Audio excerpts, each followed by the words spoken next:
Qui a le plus grand pouvoir comique? L'homme moderne ou l'homme préhistorique?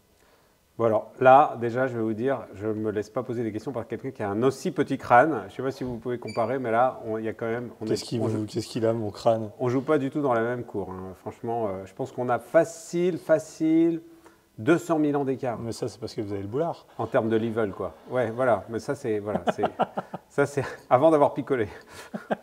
Mais d'après la tête, visiblement, hier soir, ça devait être pas mal comme soirée, hein. Ouais, mais j'ai gardé mes dents, moi. Ouais, mais par contre, entre les yeux, désolé, mais il y a quand même un petit trou, là. Bonsoir, Jules. Eh ben, bonsoir. Ouais, après ce magnifique… franchement, c'était une très belle entrée. Bernanos avait fait le dialogue des carmélites. Et oui. voilà maintenant notre connerie avec des crânes Alors, artificiels. qui sont ces gens? En fait, c'est le crâne de Homo ergaster et le crâne de Homo erectus. Et c'est des moulages, en fait, parce qu'on est au musée de l'homme à Paris. Au musée de l'homme, faut voilà. le dire. Mais alors, Trocadéro. Auquel on ressemble le plus à celui-là? Oui, il est plus proche de nous. Ouais. Et en même vous temps, êtes la dernière théorie, vous êtes le dernier de l'évolution, enfin le plus. Voilà. Et effectivement, je me tiens droit comme se tenait l'Homo erectus devant vous. Alors je vous repose la question face à face. Qui a le plus grand pouvoir comique? Entre qui et qui? Entre l'homme contemporain, vous et moi, et eux. En fait, je pense que très souvent, le comique, en fait, c'est un truc très spécial. J'ai une théorie sur l'humour. Ouais. En fait, l'art, très souvent, la beauté, elle vaut en soi. C'est-à-dire qu'elle se prend comme fin elle-même. Ouais. Mais dès qu'on est dans le domaine de l'humour, c'est hyper relationnel. C'est-à-dire que, en fait, quand quelqu'un fait une blague, la blague toute seule de Robinson Crusoe sur son île, elle tombe à plat. Il faut qu'il y ait un interlocuteur.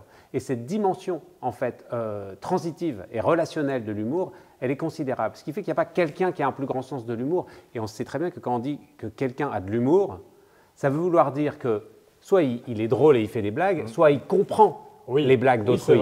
Et donc avoir de l'humour, on peut être des deux côtés de la chaîne. Donc ça veut dire que vous serez plus drôle peut-être avec moi qu'avec une autre personne si vos blagues, la même blague, me touche plus. Voilà, il faut qu'il y ait quelque chose qui se passe, une électricité. Et moi, c'est ce que j'aime, parce que je suis un angoissé social. Ah oui. Et donc, j'ai besoin de liens, j'ai besoin de la lumière dans le regard d'autrui. Si vous voulez qu'on mette du niveau aussi tout de suite, c'est vraiment… C'est une émission avec un certain niveau. Voilà. Et ben voilà, c'est un certain nombre de philosophes qui ont fait toute une théorie, notamment Yankelevitch, du visage. On est un visage aussi, on est… ce qu'on exprime et ce qui regarde l'autre, en fait. C'est le regard, son propre regard qui nous définit. Et donc, voilà, c'est important quand on fait des blagues. Je voulais commencer devant les Silex, parce que vous êtes évidemment l'auteur de Silex and the City. C'est Silex in the City. Et ouais, là ma blague n'était pas drôle. Non, parce que la plupart des gens se trompent, disent and the city, in the city. Oui. Voilà. Le titre, c'est and. En général, and the city, parce que c'est Sex and the City, et c'est mes blagues habituelles. Et là, on est un peu l'espèce de Castorama de la préhistoire, hein, parce que il y a toutes les sortes, il y a tous les modèles de silex qui ont chacun leur matière, leur fonction, leurs usages. Parfois, on ne sait pas exactement à quoi ça a pu servir, donc il a fallu faire des tests. Frotter des peaux, couper des végétaux, couper de la chair. Il y en a qui sont percussifs et il y en a qui sont des genres de couteaux suisses en fait, qui font plusieurs fonctions en même temps selon le côté où on les prend. Et c'est un truc de vrai génie. Et puis on a beau dire, évidemment, le téléphone portable, l'ordinateur, la voiture ont considérablement changé notre rapport à la matière, mais en fin de compte, la finalité elle est presque toujours la même. C'est juste un mode opératoire. Et donc, j'aime bien toutes ces choses qui sont réunies dans ce musée. On avance dans cette galerie de l'homme. Alors, oui, vous êtes dessinateur. Ça, on va en parler. On va parler de Silex aussi. Avant ça, vous êtes prof. Et vous êtes surtout agrégé d'histoire. Voilà. Alors, j'ai une mission. Oui. On est en sortie de classe, là. Ouais. Je suis quoi, niveau collège, lycée? On est dans cette galerie. Qu'est-ce que je dois savoir? Quelle est l'anecdote, l'histoire que je dois connaître? Alors, mais j'ai des millions d'histoires, moi, sur la préhistoire. Et le truc, c'est que… la mieux, la plus intéressante. Mon domaine d'histoire, c'est l'histoire chinoise. Et l'histoire chinoise moderne et contemporaine, donc on n'est pas tout à fait dans ces périodes très anciennes. Mais évidemment, j'ai travaillé avec des préhistoriens, j'ai lu énormément. Donc il y a plein de trucs de fous, en fait. Et donc voilà, chaque histoire, chaque squelette peut être un sujet de blague. Voilà, il faudrait que je sache quelle blague faire avec les collégiens surtout. Ah, parce qu'on apprend l'histoire en faisant des blagues? Oui, mais voilà, en général, moi, il m'arrive d'intervenir dans les écoles, dans les collèges, en général pour parler de dessin, de bande dessinée, de choses comme ça. En général, quand je rentre dans une... Et probablement, peut-être les gens qui vont regarder ce live ce soir vont avoir le même effet. Quand je rentre dans une classe, je vois que les 3/4 des élèves tirent la tête, sont extrêmement déçus parce qu'ils ont vu Jules, ils ont pensé Jules, et donc ils attendent le mec de Marseille. Alors je voulais... et là, c'est un peu le Jules de chez Wish qui arrive, et en fin de compte, il faut gérer la déception. Donc après, c'est pour ça qu'il faut être drôle et sympa. Je voulais vous poser la question plus tard, parce que je me suis dit, ça va le vexer, on va encore lui poser cette question. Votre vie a changé depuis que Jules est devenu Jules. Non, mais alors, oui et non, parce qu'en fin de compte... On avance parce qu'on a quand même quelque chose à montrer là-bas. Surtout, c'est un très long musée. Oui, c'est vrai. Oui, mais je me suis habitué en fait à l'existence de ce garçon qui est bien plus jeune que moi. Donc j'ai fait plein d'albums qui ont bien marché avant qu'il démarre. Lui aussi, il fait plein d'albums. Et lui, mais alors lui, il est incroyable, il est stratosphérique. Je rêve de faire un featuring avec lui, en fait, d'apparaître de manière insolite dans un de ses clips ou quoi, et surtout moi de lui faire une voix dans un de mes dessins animés. Parce que le principe de mes dessins animés, là, il y a le long métrage Sex and the City qui sort. Et ben, j'ai invité des gens, donc des comédiens, des comédiennes. Ça, un peu classique. Il y avait un sacré casting. Voilà, mais dans le casting, il y a aussi, par exemple, Amélie Nothomb, qui est écrivaine. Il y a François Hollande, l'ancien président de la République, qui joue un rôle d'une bactérie, ce qui est quand même très, très incroyable. Et donc, il n'y aurait aucune raison de ne pas prendre Jules. Vous pensez qu'il vous connaît? C'est une vraie question, je me pose la question. À la longue, quand même, oui. Au moins, peut-être des gens autour de lui ont dû lui en parler. Il doit bien regarder la télé parfois. Si vous avez un message pour lui, c'est maintenant.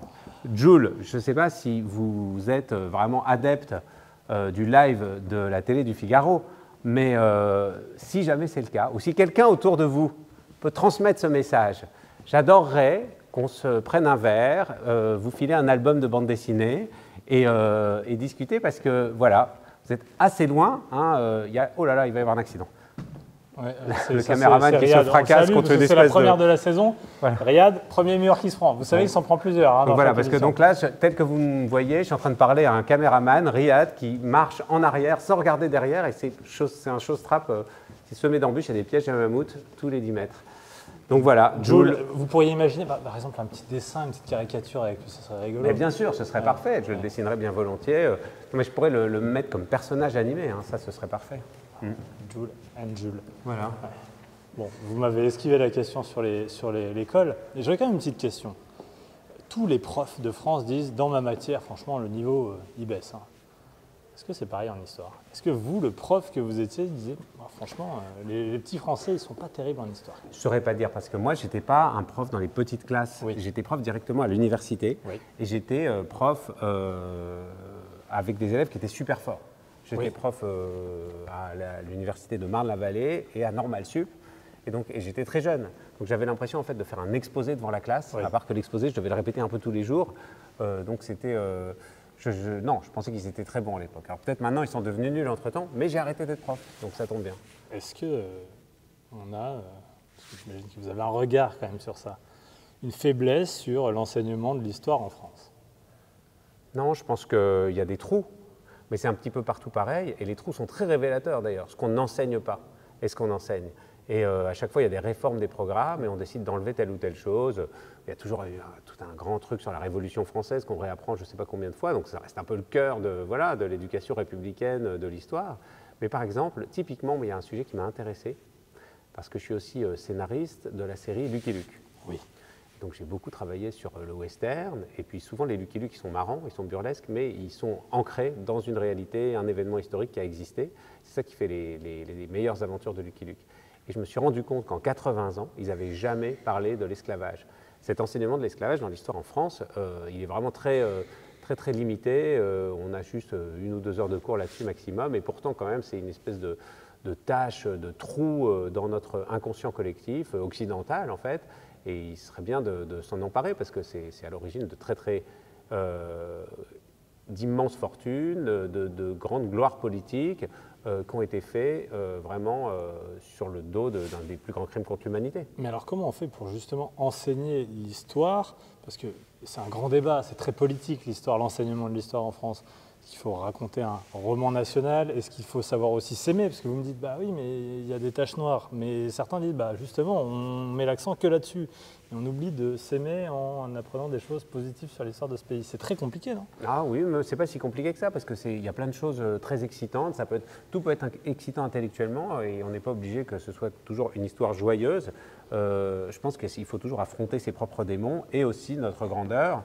Moi, j'adore les personnages illustres de l'histoire autant que les crimes innommables, parce que ça nous éclaire sur nous-mêmes. Moi, j'ai toujours l'impression de voir plus large. Il y a l'histoire et il y a les langues. Moi, j'adore apprendre plein de langues différentes. Et à chaque fois que je commence à m'aventurer dans une nouvelle langue, j'ai l'impression de mieux respirer, de voir plus loin. Et donc, cette chose-là, elle est précieuse. Moi, je fais partie des gens qui disent qu'il faudrait, tous les 5 ans ou tous les 10 ans dans une vie, apprendre une nouvelle langue. Ce qui fait qu'à la fin de sa vie, on en parle 6, 7, 8, plus. Vous en parlez combien? J'en parle quelques-unes, en fait. Parce que moi, j'ai fait Français, anglais, allemand, chinois. Et en fait, c'est devenu ma première langue. Quand j'ai passé des concours à l'université, etc., c'était chinois, ma langue principale. Et puis ensuite, j'ai appris l'espagnol, j'ai appris un peu de russe, un peu de turc. J'ai commencé à apprendre le persan, je parle un peu grec aussi, pas si mal, portugais. Mais ça, le problème, c'est que comme je ne parle aucune de ces langues, je peux vous pas en avoir la preuve. tester. Eh oui. Ouais. Comment vous me dites comment ça va en grec? Ça, c'est du chinois. Ça veut dire c'est trop dommage. Ouais. Comment ça va? Tikanis. Ouais. Réagissez chez vous.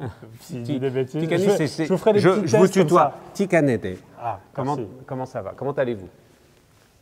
Silex and the City, la clé. Alors, ça sort le 13 septembre.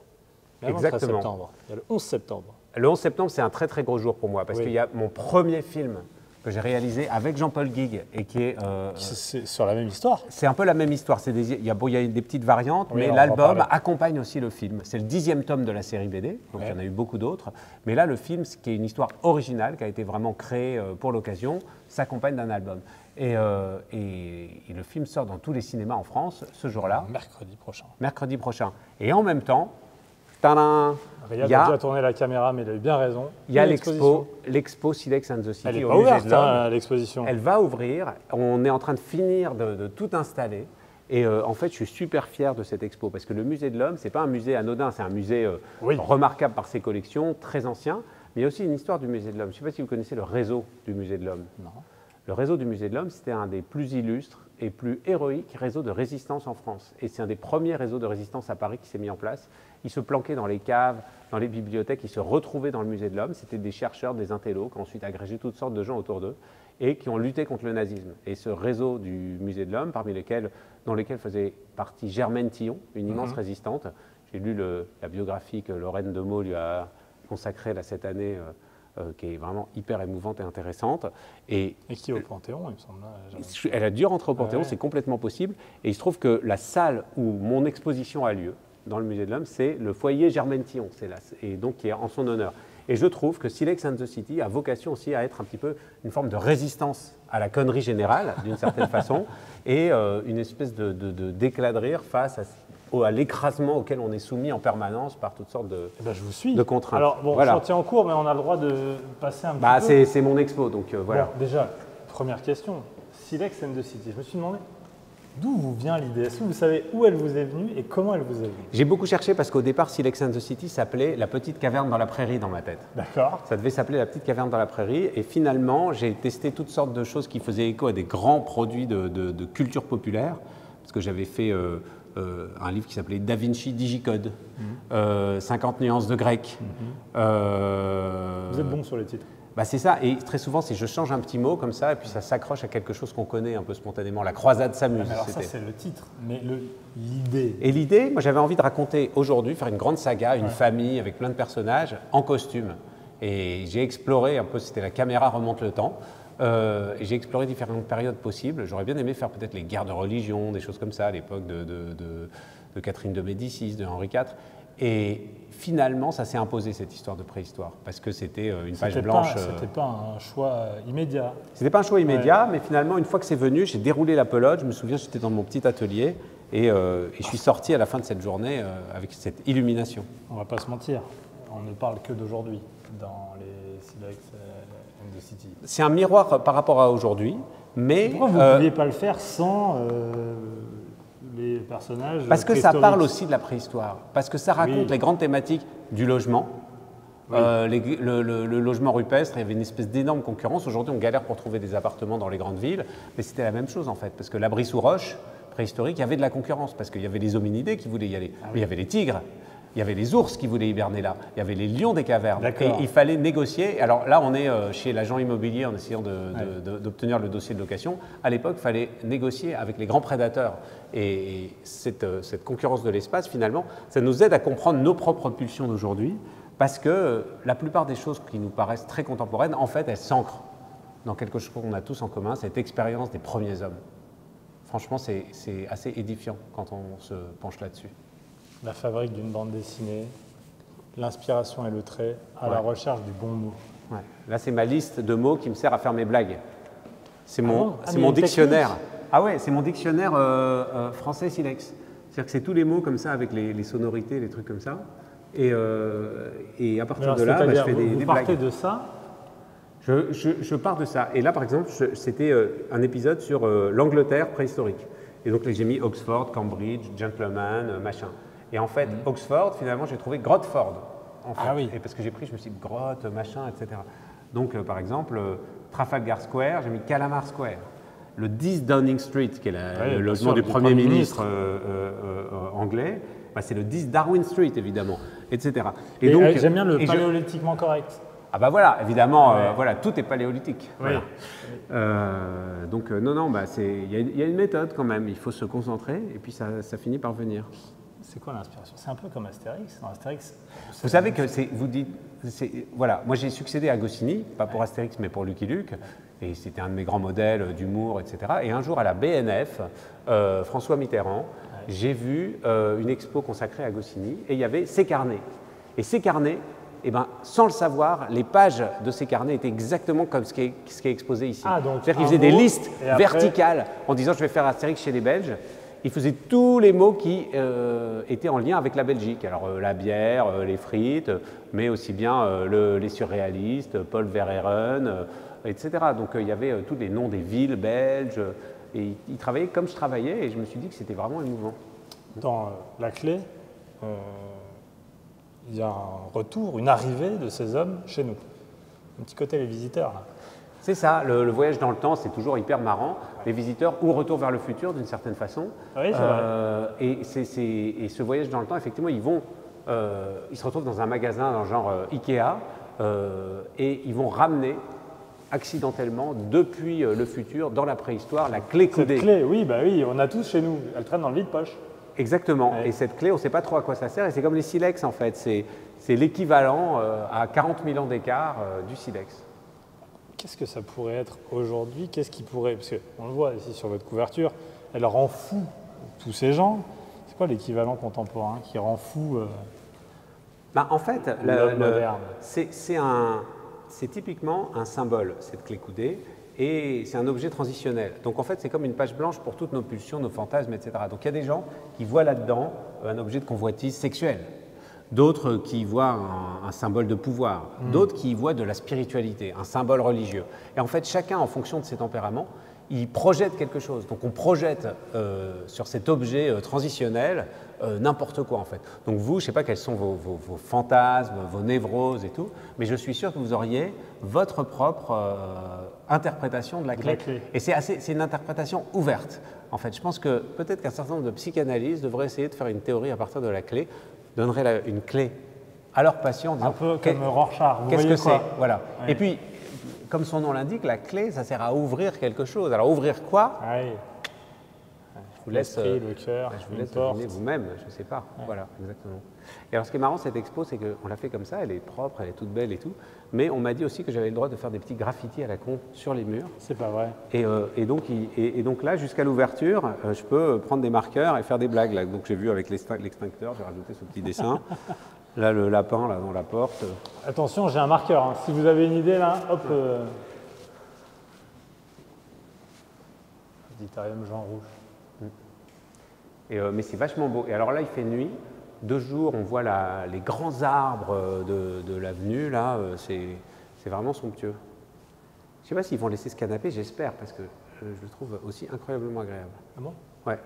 On pourrait presque commencer une psychanalyse ici, vous voyez. Ah oui, alors, c'est 2 fois que vous me parlez de psy. Mais oui, parce que c'est très important. J'ai beaucoup fréquenté, je ne vais plus voir de psy. Il faudrait que je me mette ici. On refait Henri Chapier, on refait le divan. Voilà, mais déjà on est très très bien. Et en plus, effectivement, quand je cherche des blagues, je me mets dans un état de conscience qui ressemble beaucoup, je pense, à l'état du moment de la psychanalyse. Ah oui, d'où vient la blague? C'est un moment flottant où je dirais la frontière entre l'inconscient et le conscient est poreuse, alors que d'habitude, quand même, elle est assez fermée.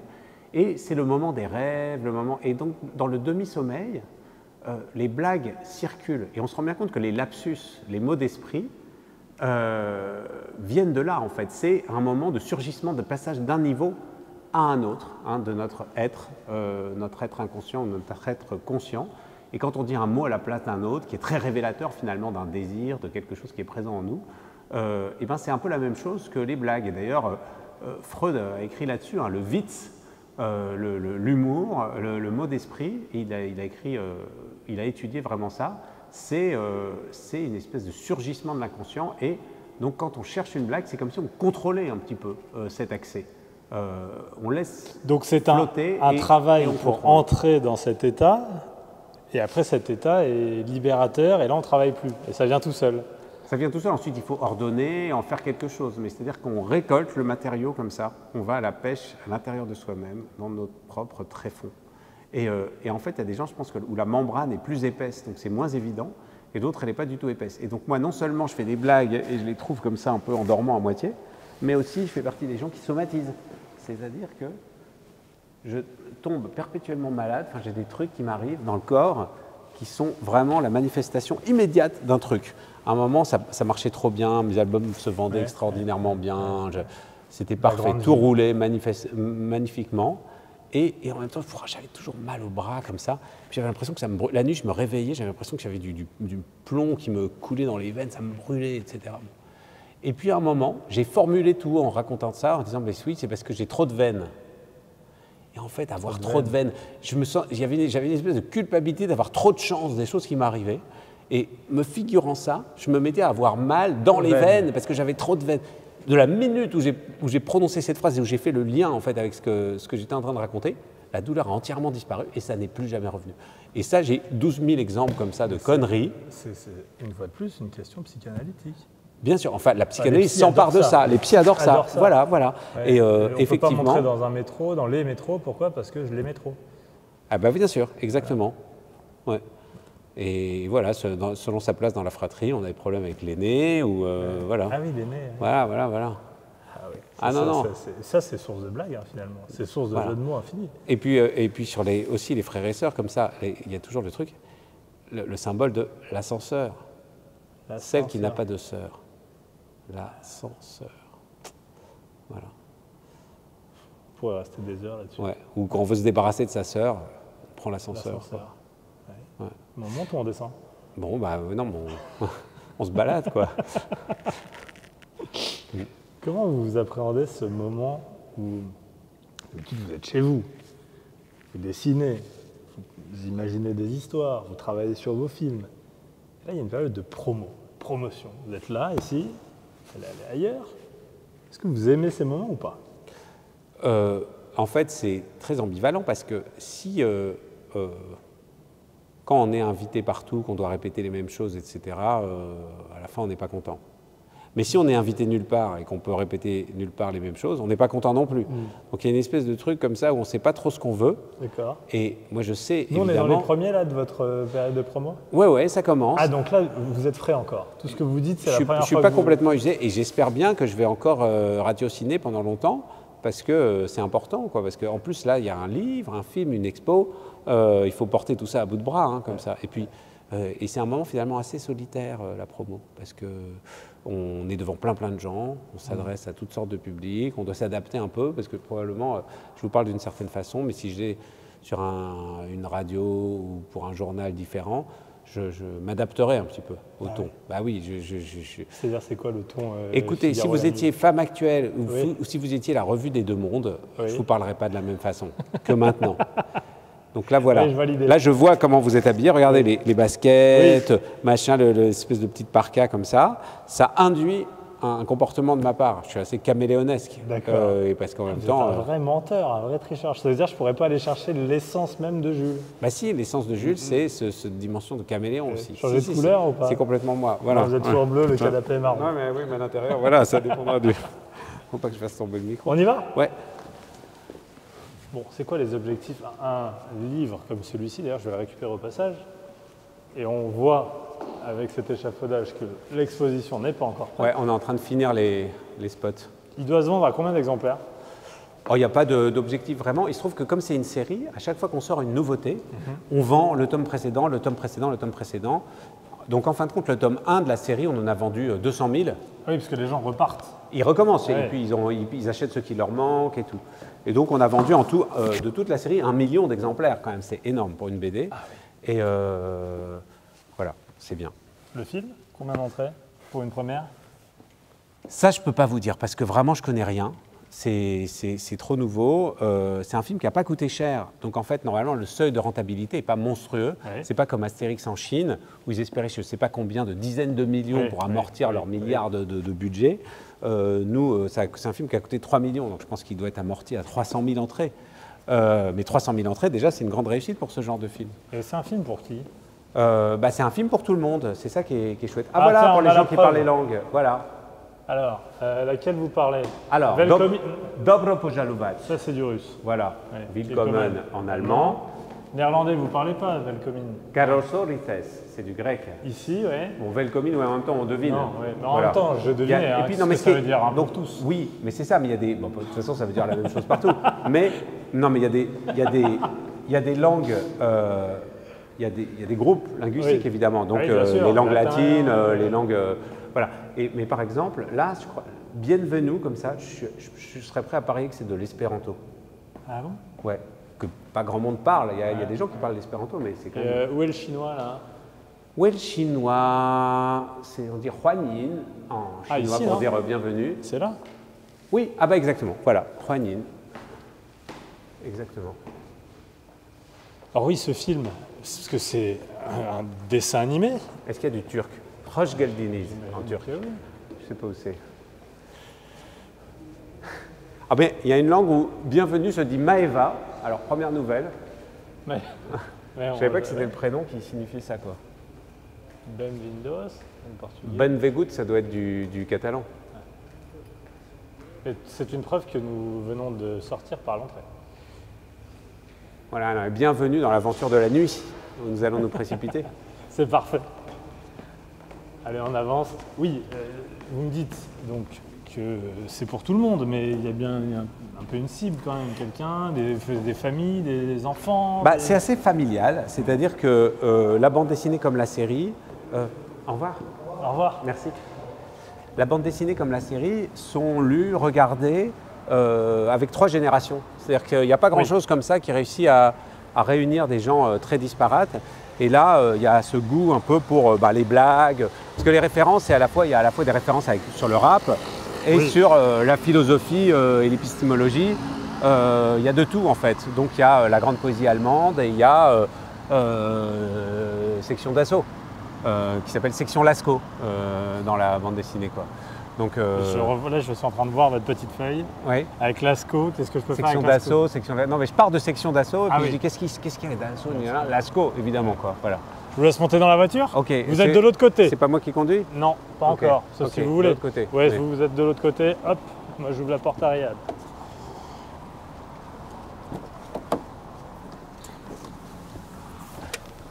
Installez-vous, faites comme chez vous. Vous Ça avez sent un... le neuf. Oui. Trop. On voit qu'il y a du budget au FIG parce que Ah ouais là, c'est pas un vieux taco. Elle est bien, hein, Ouais, alors parce que moi j'ai passé des vacances en automobile à travers l'Europe.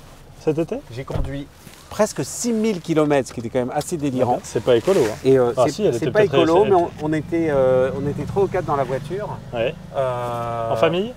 En famille, absolument. Vous avez un peu d'eau sur votre gauche. hein, Ah si ouais, vous merci. voulez. Ah ouais, super. Et bon, je mets la ceinture quand même parce qu'on est à la télé. Et c'est une voiture. On avait mis des espèces de tissus de plage pour comme revêtement le siège, il y avait le... Ah, vous n'étiez pas dans un bolide comme celui-ci, quoi. Non, mais il y avait un savon qui était accroché là, et puis on avait mis des fils comme ça pour faire sécher le linge sur les côtés. Il n'y a pas le contrôle technique, quoi. Ah, il y avait le contrôle technique, si, quand même. Elle a été très vaillante, c'est une petite bagnole de rien du tout, et qui a vraiment bien servi. J'avais peur finalement qu'on se... Alors, et je suis parti dans l'Empire austro-hongrois. D'accord. Ah, vous dites encore l'Empire austro-hongrois, parce que ça n'existe plus. Hein. Non, mais justement, c'était dans les pays, vraiment on était dans le domaine des Habsbourg, c'est-à-dire qu'on a commencé à Munich, après on est allé dans les monts de Bohême. D'accord. C'est magnifique, la Šumava, etc., à travers les monts de la Bavière, puis la Bohême, donc en Tchéquie, dans le nord de la Tchéquie, dans le sud en Moravie. D'accord. Ensuite on est dans les petites Carpates, les Carpates blanches qui sont en Slovaquie, ça c'était incroyablement sympathique, et après on est passé du côté hongrois. Moi, je voulais aller dans la Puszta hongroise, qui est la grande plaine, mais c'était un peu trop loin quasiment en allant vers la Roumanie. Donc finalement, on est descendu plus au sud dans les monts des Baconi. Bref, c'était super cool. Et dans chaque ville, dans chaque village, il y a un château Habsbourg extraordinaire, une centrale nucléaire et une case de voiture tenue par des gitans. Et ce mélange-là, en fait, était vraiment hyper attachant et intéressant. Vous en ferez ça peut être une source d'album, ça, des voyages? Oui, mais c'est très long à faire un album. Et donc, en fait, on fait plus de voyages qu'on ne fait d'album. Ah oui, c'est ça. Mais effectivement, vous savez, vous critiquiez mon bilan carbone, mais... je ne l'ai pas critiqué. Pourquoi est-ce que j'ai fait ce voyage en famille? C'est parce que je ne voulais plus qu'on prenne trop l'avion comme ça, de manière inconsidérée, pour aller, je ne sais pas où, en Grèce. Donc, je me suis dit, pas d'avion cette année. Et je m'en suis trouvé très bien. Il y a toujours un lien avec la politique. Et les sujets d'actualité, on l'a dit dans Sex and the City. Et vous dites que vous aimez les sujets sensibles. Vous êtes masochiste? Bah non, au contraire, parce que je pense que si je m'empêche de parler ou de penser aux sujets douloureux, aux sujets sensibles, et là je parle du terrorisme, des religions, le conflit israélo-palestinien, ce qui se passe aujourd'hui depuis le 7 octobre, les massacres faits par le Hamas, les gens qui meurent dans les bombardements à Gaza, on peut considérer que c'est loin de soi et que c'est quelque chose qui ne nous concerne pas, mais en même temps, c'est quand même très humain et élémentaire, en tout cas pour moi, d'être bouleversé et horrifié par tout ça. Et donc, je peux en discuter au bistrot avec les gens en disant des platitudes et des conneries sur le sujet, comme la plupart d'entre nous ont envie de le faire, mais sinon... Si je m'en empare pour en faire quelque chose, pour le transformer, pour réfléchir à ce sujet avec mon travail, j'ai l'impression de reprendre un peu de liberté par rapport à ça, d'essayer d'être un petit peu moins bête moi-même. Et donc voilà, c'est pour ça que j'aime bien ça. Donc c'est pas du masochisme, au contraire c'est presque un exercice sanitaire pour moi. Mais est-ce que vous réfléchissez parfois à vous dire c'est peut-être un peu dangereux, là je vais pas y aller, parce que ce dessin qui moi me paraît insignifiant, passionnant, mais assez insignifiant un dessin. J'ouvre Twitter, je vois des dessins régulièrement, je suis abonné à Charlie Hebdo, sous tous les dessins de Charlie qui sont publiés, je vois des insultes tout le temps. Ouais, mais alors moi, justement, j'adore traiter de tous les thèmes, mais j'ai une façon relativement indirecte. Je vais la tête dans le feu, mais sur la pointe des pieds. Et ce qui veut dire que les gens ne se sentent pas forcément offusqués, offensés, et pourtant, je m'interdis aucune radicalité non plus. Donc c'est étrange. Et en fait, ce dispositif de la préhistoire, typiquement, vous me disiez pourquoi est-ce que vous ne feriez pas une BD purement d'actu, alors que pourquoi est-ce que vous mettez ça à la préhistoire? Ça me donne cette liberté-là. Parce que je prends un mot pour un autre, parce que je mets les personnes parmi les stalactites et les stalagmites, et ce qui fait qu'on sait très bien de quoi on parle. Mais vous voyez, il y a une époque où on risquait vraiment sa vie quand on faisait des blagues. Et c'est une époque qui est un petit peu plus lointaine. C'est l'époque où écrivait et vivait La Fontaine. Oui. Et Jean de La Fontaine, il a fait ses fables avec des animaux, avec des cruches et des bâtons qui se parlent entre eux, avec des plantes qui ont des affects et des histoires. Parce que sinon, il allait finir en tôle, il allait finir bâtonné, il allait finir flingué au coin d'une ruelle par tel ou tel duc qui aurait été offensé par ses propos. C'était très dangereux. Bon, voilà. Et donc moi, je fais des blagues avec des animaux, avec des arbres aussi. Et je suis très reconnaissant à La Fontaine d'avoir fait le job avant nous. Est-ce que vous avez peut-être parfois eu peur, parce qu'on en reparlera après, mais des caricatures, de vous dire ah non, là je vais trop loin, je sais que c'est un sujet sensible? Alors moi j'ai toujours peur déjà, pour commencer. Je suis quelqu'un d'extrêmement trouillard et probablement je fais du dessin parce que j'ai peur aussi. Étant enfant, j'étais traumatisé par plein de trucs. J'avais peur de l'apocalypse nucléaire. Je faisais des cauchemars la nuit. J'imaginais que les villes étaient rasées, qu'on se réveillait, où il y avait une espèce de tabula rasa. Il n'y avait plus rien, je ne retrouvais plus mon quartier. Vous savez, il y avait ces images où on ouvrait une espèce de trappe, un peu comme une trappe d'égout, avec un masque à gaz. On regardait, puis il n'y avait plus rien. Il y avait juste du vent et de la poussière. Et puis c'est une ancienne ville comme ça. Cette imagerie très années 80, vraiment du moment de la prolifération nucléaire avec Reagan et tout ça, elle m'a marqué, elle me faisait peur et j'ai dessiné à cause de ça. Et donc en fin de compte, d'avoir peur de la brutalité du monde, de la violence, des menaces qu'il peut y avoir, je trouve ça bien naturel. Et je ne m'en défends pas, en fait, je me laisse aller à la peur, mais pour l'accueillir d'une certaine façon et pour en faire quelque chose, pour ne pas être terrassé, pour ne pas être réduit à rien par ce sentiment humain. Voilà, moi je suis pas quelqu'un de brutal, donc sinon ça pourrait être ma réponse, c'est répondre à la brutalité par la brutalité, mais c'est pas mon tempérament, puis j'ai pas les biscottos qu'il faut. Ouais. Voilà, c'est un peu le sujet. Alors je précise ma question un peu plus loin, je vais un peu plus loin dans ce raisonnement. Est-ce que vous avez une inquiétude lorsque vous faites un dessin religieux? En tout cas, non, j'ai pas de l'inquiétude, mais en revanche j'ai énormément d'attention et de concentration. C'est-à-dire je ne le fais pas à la légère. Ouais. C'est-à-dire je le fais en me disant il faut que je trouve l'équilibre juste. Les tenants et les aboutissants de ce dessin. L'équilibre juste pour vous protéger ou l'équilibre juste pour que ça ne choque pas et que ça passe quand même et qu'il y ait quand même un message? Aucun des deux.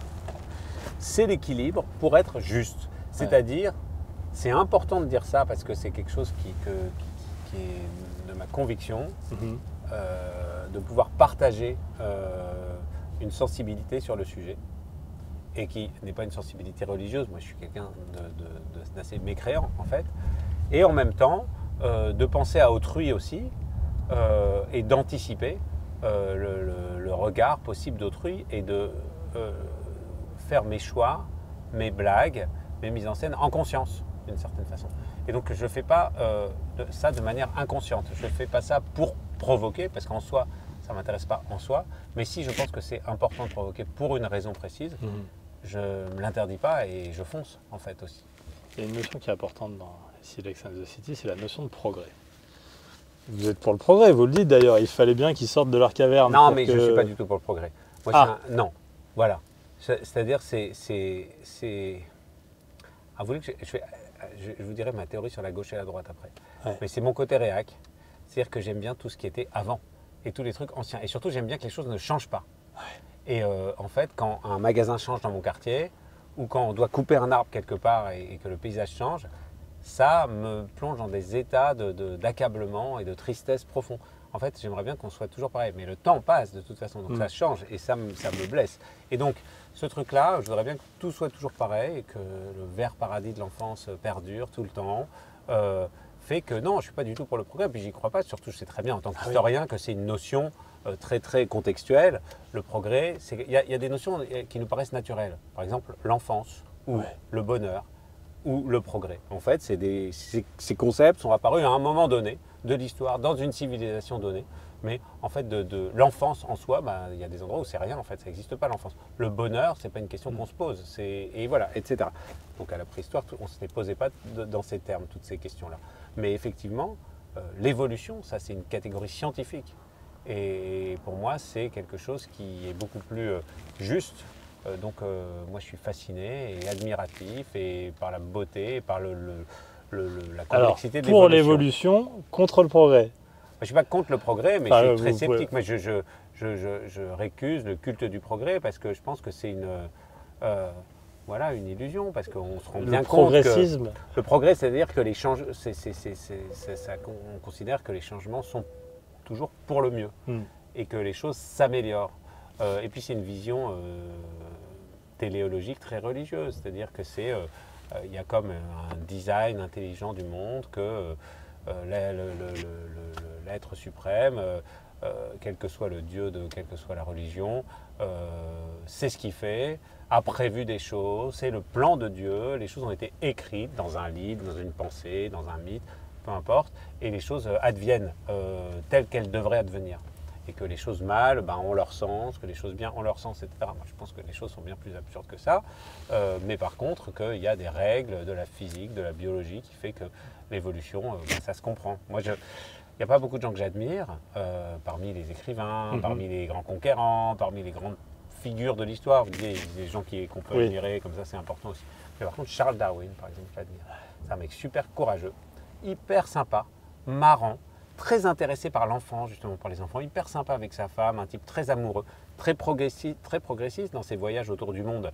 Il était surdoué, évidemment, il adorait les bonnes choses, il adorait manger, il avait un goût, un appétit pour tout, et il était horrifié par l'esclavage. Quand il voyage en Amérique du Sud, le système social qu'il découvre, il fait partie des gens suffisamment éclairés pour sortir des croyances de sa propre classe sociale, de sa propre bourgeoisie très chrétienne anglaise, pour se poser des questions. Et tout au long de sa vie, il a été justement insulté, il a été menacé, il a été traîné dans la boue pour ses théories, pour son travail, et il n'en a pas démordu, et il a toujours été quelqu'un d'extrêmement chic et magnifique. Donc voilà, Darwin, God save Darwin, quoi. C'est quoi votre théorie sur la droite et la gauche? Ma théorie pour expliquer la droite et la gauche. Ouais. En dehors des partis de droite et de gauche, Ouais. qui sont des étiquettes. Et on voit bien justement que là, c'est trop fluide pour être honnête, mais c'est qu'il y a des... Comment est-ce qu'on sait si on est de droite ou de gauche? Peu importe ce qu'on vote, vu qu'on a tendance à sauter d'un truc à l'autre. Ouais. Il y a des choses, des valeurs et des choses importantes dans l'humanité qu'on a tous en nous, des aspirations. Voilà, c'est ça le mot que je cherchais.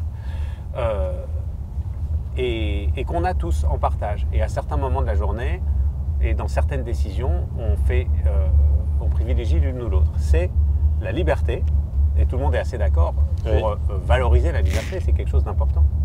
Et l'autre, c'est la justice. Et c'est aussi quelque chose d'important, la justice. Et tout le monde a envie d'être libre et juste, et du côté de la liberté et du côté de la justice. Mais très souvent, c'est en contradiction. Et quand dans un choix, on préférera être du côté de la liberté, quitte à être injuste, quitte à privilégier justement son choix personnel au détriment d'autrui, ça c'est de droite. Et mais donc à l'inverse, si on préfère restreindre sa propre liberté ou la liberté de quelqu'un d'autre, par un souci de justice, en disant mais ça c'est plus juste, on ne vous laisse pas faire ça, on ne vous laisse pas gagner tant d'argent, ça c'est de gauche. Et en fait, les gens qui votent à gauche et les gens qui votent à droite, ils sont alternativement dans leur choix par rapport à leurs enfants, où est-ce qu'ils les inscrivent à l'école, comment est-ce qu'ils se comportent pour consommer, qu'est-ce qu'ils font dans leur famille, comment ils se comportent avec leurs parents. Voilà, et alternativement de droite ou de gauche. Ah, on n'est pas tout le temps de gauche, on n'est pas tout le temps de droite. Non, on est tout le temps gauche-droite, il y a un courant alternatif. Mais en fait, c'est quand on fait la somme de l'ensemble des choses, quand on est plus du côté de la justice, dans nos choix, on est de gauche, et quand on est plus du côté de la liberté au détriment de la justice, on est de droite. Mais moi j'adore les trucs de liberté, je suis en plus quelqu'un qui est très individualiste, j'aime bien faire les trucs à ma sauce, voilà, je suis un peu snob, bon, voilà, tout ça c'est quand même, c'est une couleur de droite, mais dans l'ensemble. Si je dois quand même me restreindre, si je dois m'empêcher de faire des choses parce que c'est pas juste et parce que les autres en ont pas et parce que le gâteau est pas assez partagé, etc., je préférais quand même faire prévaloir ça. Donc c'est pour ça que globalement je suis de gauche, dans la somme. Mais à un moment, les gens peuvent changer au fur et à mesure de leur vie parce que cette équation-là varie en fait. Est-ce qu'en vieillissant, on est de plus en plus pour la liberté? Non, enfin, on dit que les gens deviennent plus de droite en vieillissant, mais il y a aussi le contraire. Regardez Victor Hugo, moi j'adore Victor Hugo. Il a commencé super de droite et il a fini super de gauche. Hein. Donc il y a de tout. C'est pas mal pour expliquer ça aux enfants, la droite et la gauche. Bah, moi j'ai expliqué ça à mes enfants. Hein. Ils me prennent pour un boomer. C'est ce que vous êtes. Hein. Et voilà. Mais je suis la queue du baby boom. Hein. Je suis un peu à la fin. Hein. Je suis né en 74. Bon. Je suis le baby boom plus le choc pétrolier. Alors justement, je trouve que vous tombez sur la jeunesse assez facilement dans la clé. Ah, mais sur les vieux aussi, non? Ouais, mais plus sur les jeunes quand même, je trouve. Bon hein. Ouais. font des conneries, quoi. Et c'est eux qui veulent, qui ont des idées en bandoulière, mais un peu particulières, qui vous perturbent. Non, mais parce que j'aime bien en rire aussi, parce qu'il y a le personnage du fils qui est un alter darwiniste radical, voilà, et c'est qui est très plutôt partisan de la branche insoumise. Ouais. Voilà. Et en même temps, il y a d'autres jeunes, par exemple le fiancé de Web.com, donc la jeune fille qui s'appelle Rahan de la Pétaudière, qui est une vieille famille d'Aristosapiens. Voilà. Et lui, il a une cousine, Diane de Brassampuy, qui est vraiment d'extrême droite. C'est l'équivalent zémouriste. En gros, c'est le rassemblement néandertal. Donc voilà. Donc effectivement, et elle est jeune aussi. Et puis on sait très bien que de toute façon, aujourd'hui, dans la jeunesse, dans les jeunes électeurs, ils votent très largement majoritairement pour d'un côté France Insoumise et de l'autre côté Rassemblement National, et que c'est les partis privilégiés par les jeunes, ce qui paraît étonnant. Pourquoi ? Parce que c'est une dimension d'impulsion et de radicalité inhérente à la jeunesse, j'imagine.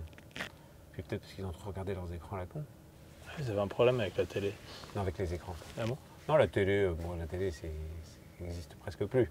Moi, j'aime bien, dans mon côté un peu passéiste, au contraire, j'ai déjà la nostalgie de la télévision. Mais non, mais voilà, les Qu'est-ce qu'ils nous ont fait, les écrans? Ils nous ont décérébrés. Bien sûr, ils nous ont rendus complètement cons. Et en fait, surtout, on avait plein d'exemples comme ça. Il y a un accès à tout un tas de choses qu'on ne pouvait pas voir avant. Si on n'avait pas de bibliothèque avant, on faisait comment? Non, mais on peut être instruit et très con en même temps. Donc effectivement, ça peut être une source d'instruction, mais pourtant, c'est pas parce qu'on peut être savant et humainement flétri, racorni. Vous trouvez que le niveau était meilleur avant? Avant les écrans? Le niveau d'attention, le niveau de concentration, le niveau d'attention aux autres, ça me paraît élémentaire. Exemple typique du wagon de métro où les gens n'étaient pas plus intelligents ou moins intelligents du fait de regarder autour d'eux dans le métro. Mais cette espèce de séparation absolue du réel par les 98% des gens qui sont en train de regarder leur téléphone, moi compris, dans le métro, fait que quand même, non, il y a une déshumanisation très très concrète, manifeste. On sent même plus les odeurs des gens qui nous entourent. Alors que, on pourrait lire Sex and the City.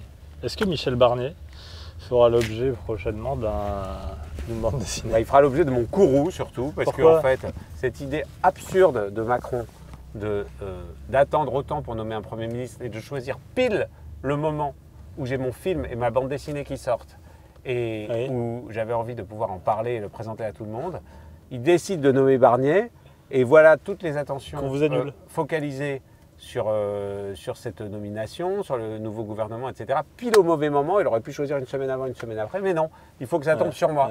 Donc je pense que je vais avoir un sentiment de persécution. On vous a annulé? Bien sûr, c'est bien normal. Les matinales des radios qui avaient prévu de m'inviter, à la place, ils phosphorent sur Barnier. Mais nous, on a refusé Barnier pour vous avoir. Voilà, c'est ça. Mais je suis content que vous ayez dégagé Barnier parce que enfin, j'aime bien votre sentiment de la justice. Ça me plaît. Parce que c'était votre liberté d'inviter Barnier à ma place. Et vous avez choisi la justice. Et ça, je vous en félicite. Parce que, non, ce qui est vrai, c'est que je pense qu'on aurait fait un plus gros coup en termes d'audience avec Michel Barnier. Si vous l'aviez amené aux chandelles, là-bas, c'est une espèce de club. Qu'est-ce que c'est que les chandelles? On est juste à côté. Alors, j'y suis jamais allé. Mais c'était une espèce de mythe. Moi, j'ai habité dans ce quartier. Là, c'est très génération télé Ardisson, ça. On est dans le quartier de l'Opéra, là, et il y a une rue qui s'appelle la rue Thérèse, qui donne justement, on parlait de La Fontaine, on ne parlait pas de Molière, mais qui donne, exactement pile dans la maison où est mort Molière. Et c'est célèbre parce que c'est un genre de club échangiste, chicos, pour vieux barbons, vieilles stars américaines de passage à Paris et tout. Et donc il y a toujours eu 1000 anecdotes sur les chandelles et tout, avec tous ces gens qui couchaient les uns avec les autres, dans cet esprit de tous les bordels qu'il y avait là-bas. Pareil, moi j'habitais à côté de la rue Chabanais. Le Chabanais, c'est un vieux bordel, un des plus grands bordels parisiens, très très très ancien. Et donc il il y avait quelqu'un qui avait un bureau de presse dans l'ancien bordel du Chabanais. Donc je suis déjà rentré dans le bâtiment, c'est assez marrant. Jules, vous venez d'où? À quoi ressemblait votre famille, votre enfance? Moi, je viens pas du tout du quartier de l'Opéra, parce que moi, j'étais en banlieue parisienne. J'étais à Champigny-sur-Marne. Ouais. Et j'étais dans la cité des Boulereaux. D'accord. Ouais. Et la cité des Boulereaux, qui était plutôt flambant neuve, moi, quand je suis né là-bas. Elle devait avoir quelques années à peine. Donc voilà, tout marchait bien. Le carrelage tenait au mur. Il y avait eau chaude à tous les étages. C'était plutôt cool. C'est comme tous ces grands ensembles nouveaux des années 70. Les gens étaient contents de s'y installer. Puis petit à petit, c'est devenu vraiment merdique. Et jusqu'à un moment où elle a été identifiée comme une des pires cités d'Île-de-France. Et il avait ce surnom, ça s'appelait Shitland. Et parce que c'était la plaque tournante pour tout l'est de l'Île-de-France du trafic de cannabis. Et à l'époque de Sarkozy, ils avaient appelé les journalistes, etc. Ils avaient fait une espèce d'opération coup de poing. Ils étaient arrivés à 5-6 heures du matin pour arrêter tous les dealers, tous les machins. Évidemment, vous n'y habitiez déjà plus? Non, j'y habitais plus. Moi, j'y suis resté pendant 15 ans. Mais vos parents, ils faisaient quoi dans la vie? Mes 15 premières années. Et mes parents étaient profs au collège. D'accord. Voilà. Et petit à petit, les gens qui étaient un peu petite classe moyenne comme ça de la cité sont partis. Et ils sont restés des gens qui n'avaient pas tellement d'autre choix que de rester là. Et ça s'est vachement dégradé. Mais moi, j'habitais dans ma cité. J'étais coincé entre la voie ferrée, à droite, du côté de ma chambre, et l'autoroute, qui était la chambre de mon frère de l'autre côté. Donc on était coincé entre ces deux bandes-là, vue sur l'autoroute de l'Est et vue sur le chemin de fer de l'Est. Et donc avec les trains de banlieue et tout qui passaient. Et quand j'étais petit, par la fenêtre, il y avait des rodéos de voitures en bas tous les soirs. Et puis c'était l'époque où en fait on piquait vachement les voitures et on piquait les autoradios, les radiocassettes. Ah oui, mais ça... Et donc en fait, de la seconde où les gens... Encore, hein, les autoradios. Alors à ma plus grande surprise, les gens je vous promets qu'il y a encore quelques années, je me suis fait piquer mon autoradio. Ah ouais. Ouais, bon, dans une vieille Mégane pourrie. Et, on se faisait piquer les pneus, on se faisait piquer les rétros. Non mais c'est un truc, et aujourd'hui, je sais pas, j'ai plus jamais entendu de trucs où on se fait piquer les boulons des pneus, quoi. Enfin, et là, il y avait... Demandez à Guillaume, il est chauffeur. Guillaume, vous faites piquer des morceaux de la voiture ou... Rarement quand même. Ouais. Et pourtant, c'était vachement habituel quand j'étais petit. Déjà, les voitures, il n'y avait pas le contrôle technique. Non. Donc moi, combien de fois pour aller à l'école le matin... On parle souvent de voiture avec vous, j'ai remarqué. La bagnole était pétée, il fallait pousser la bagnole pour aller à l'école le matin au pied de la tour et tout. Non, mais c'était quand même... Et voilà. Mais bon, moi, j'ai des bons souvenirs, mais c'était vraiment une cité calamiteuse, les Boulereaux. Alors, vous avez, paraît-il, fait une école très... particulière, originale. Ouais, alors là, j'étais pas comme les autres garçons de la cité parce que j'étais dans une école expérimentale, un peu de pédagogie, un peu dans l'esprit de Montessori, moins chic que Montessori parce que Montessori c'est une école privée. Et nous, on n'avait pas du tout l'argent pour aller dans une école privée. Et j'étais à l'école, ça s'appelait l'école de Crolly. Et cette école, on y entrait par tirage au sort. Voilà. D'accord. Donc j'y suis rentré par chance. Et c'était une école un peu hippie où on faisait un peu ce qu'on voulait. Dans la mesure où on apprenait à lire un peu à notre rythme. Il n'y avait pas genre à la fin de l'année, il faut que tout le monde sache lire ou quoi. Chacun faisait à son rythme. On choisissait nos matières. On n'avait pas de notes de toute la scolarité. On choisissait on tutoyait nos profs. On élevait des dindons ou des hérissons dans l'école et tout. C'était trop sympa. J'ai adoré cette école. Est-ce que vous êtes déjà venu ici? Je sais pas, mais ça sent la bouffe japonaise, la bibliothèque Richelieu. Non mais vous sentez? Non, parce qu'en fait on est près de la rue Sainte-Anne. Si, oui, c'est les ramen de la rue Sainte-Anne en fait, parce que la rue parallèle de la rue Richelieu, c'est la grande rue où il y a tous les restos japonais traditionnellement. C'est vrai que ça... Et le vent est là et ça fait... j'avais jamais associé la cour de la bibliothèque Richelieu au ramen japonais. Mais je suis déjà rentré et je suis même allé souvent là et j'y ai même travaillé parfois et j'adore. Mais surtout... En fait, ça a été vachement bien restauré parce qu'il y a eu des travaux de restauration pendant 5 ans. Oui, là, ça fait 2 ans que c'est ouvert. C'était sans fin ces trucs et voilà, et je suis trop content d'être là. On entre? Très bonne idée de soirée. J'espère que c'est ouvert. Je suis hyper content. Alors, vous faites cette école? Sinon, on escalade. Hein, ouais, mais je suis pas sûr que ça passe. Ah non, voilà. Merci. Je tiens la porte pour Riyad. Qui avait pris du champ, en même temps, c'est bien normal. Parce que et l'école de Crolly, j'y suis allé de la maternelle à la 3e. Et c'était c'était trop chouette. Mais alors, avant qu'on entre dans cette grande salle, ouais. une question. Vous avez fait des études parfaites, normal sup. Ouais, j'étais un bon élève, même sans notes, même élevé sans notes et sans concurrence. Voilà. C'est que ça marchait, mais ils ont tous eu le même parcours scolaire. Non, c'était un peu à l'image de la France. Il y en a vraiment qu'on finit vraiment en chômage perpétuel ou en prison. J'ai des copains qui ont fini en prison, etc. Et d'autres qui ont fait médecin, avocat. Mais si, ça marchait quand même, parce qu'en fin de compte, le truc, c'est qu'en prison, ça marche moyen quand même. Non, mais parce que le parcours socio-professionnel n'était pas forcément au top pour tout le monde, mais en revanche, on avait ensemble cet éveil et cet intérêt par rapport aux choses. Et c'est-à-dire que même ceux qui ensuite ont eu des parcours plus difficiles professionnellement, en fait, ils avaient une espèce d'aisance par rapport aux choses, par rapport aux gens. Ils ne se sentaient pas contraints, ils ne se sentaient pas conventionnels. Chacun avait été assez libre, était assez en rendez-vous de lui-même. C'est-à-dire que très souvent, on passe à côté de nos vies, quoi. Et on est quelqu'un d'autre, on joue une espèce de petit rôle. Et donc, de pouvoir juste questionner les injonctions sociales, parentales, etc., où il faut qu'on fasse ci, il faut qu'on fasse ça, il faut qu'on soit comme ci, comme ça. Nous, on a été élevés en questionnant toujours les choses. Et donc, en disant, bah non, c'est pas si évident, finalement, ce qu'on nous raconte qu'il faut qu'on fasse, peut-être qu'on pourrait faire autrement. C'est le pas de côté, en fait. Il y a un truc, il y a une bande dessinée, puis il y a eu un film après, c'était une bande dessinée de GB, qui était un des grands dessinateurs de Harakiri, qui s'appelle L'An 01, où il invente une espèce d'utopie, et le slogan de cette espèce de révolution totale sociale, c'est on arrête tout, on réfléchit, et c'est pas triste. Et en fait, cette espèce de pas de côté fait qu'on peut tout interroger, comment on fait, c'est très libertaire, très mai 68, hein, mais c'était vraiment une école souvent les gens accablent l'esprit mai 68, on était vraiment le produit de l'esprit mai 68. Dans cette BNF, c'est magnifique. C'est beau, hein, comme ils ont refait ces escaliers et tout, j'adore. Et alors, vous faites donc ces très belles études, normalien. Est-ce que c'est justement pour cette ouverture d'esprit à l'école, au collège, qu'un jour vous décidez de tout arrêter pour devenir dessinateur? Ben oui, ça c'est sûr. C'est-à-dire que, en gros, je n'avais pas hiérarchisé forcément. Je me disais pas que faire l'ENA, par exemple, c'était mieux que faire des dessins marrants dans les journaux. Alors j'aurais pu faire l'ENA, mais franchement, ça me correspondait mieux de faire des dessins rigolos dans les journaux. Et donc j'ai choisi ça. Du jour au lendemain, vous arrêtez? Ah oui, en fait, il y a une histoire marrante. C'est-à-dire que je faisais de l'histoire chinoise, j'étais spécialisé là-dedans, je parlais chinois, etc. Et je voulais partir à Taïwan apprendre le chinois classique, qui est un peu l'équivalent du latin pour notre français. Et c'est très intéressant quand on fait de l'histoire, on a besoin de ça, pour pouvoir lire des textes anciens et tout. Et à Taïwan, les formations pour le chinois classique sont super. Et en même temps, j'enseignais et puis je suivais une espèce de cursus de recherche à l'école des hautes études en sciences sociales, le HESS.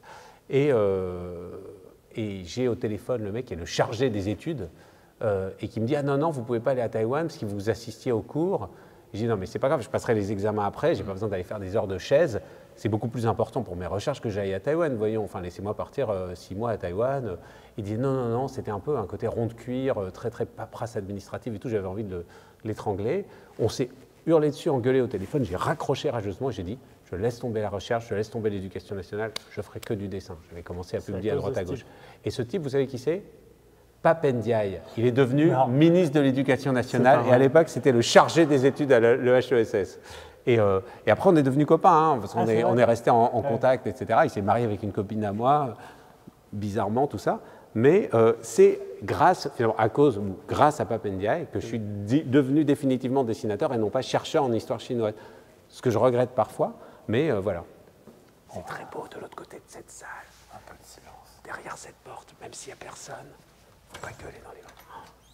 Je suis hyper content de faire ce tournage rien que pour ça.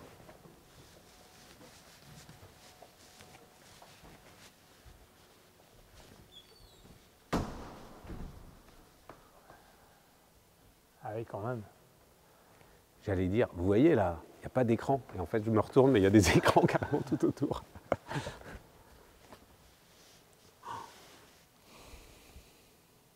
C'est génial. C'est tellement beau. Et alors, ce que j'ai appris, c'est qu'ici, il y a 25 000 ouvrages accessibles. Alors, c'est ceux qui sont à l'étage où on se trouve. Il y a 10 000 bandes dessinées.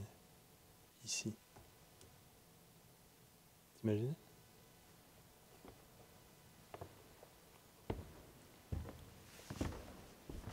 Non, mais en fait, c'est dingue, ça fait longtemps que je n'étais pas venu. J'étais venu une fois pour un genre de dîner chic, ils avaient viré les tables et les chaises, mais... Vous voulez que je vous explique comment ça marche ? Ouais, comment ils sont rangés? Ce qui va nous intéresser, c'est ici. Ouais. Bande dessinée jeunesse Ouais. franco-belge, d'ici à là-bas. Et donc on peut trouver par exemple Lucky Luke. Ah oui, c'est alors. Ça va être par ici.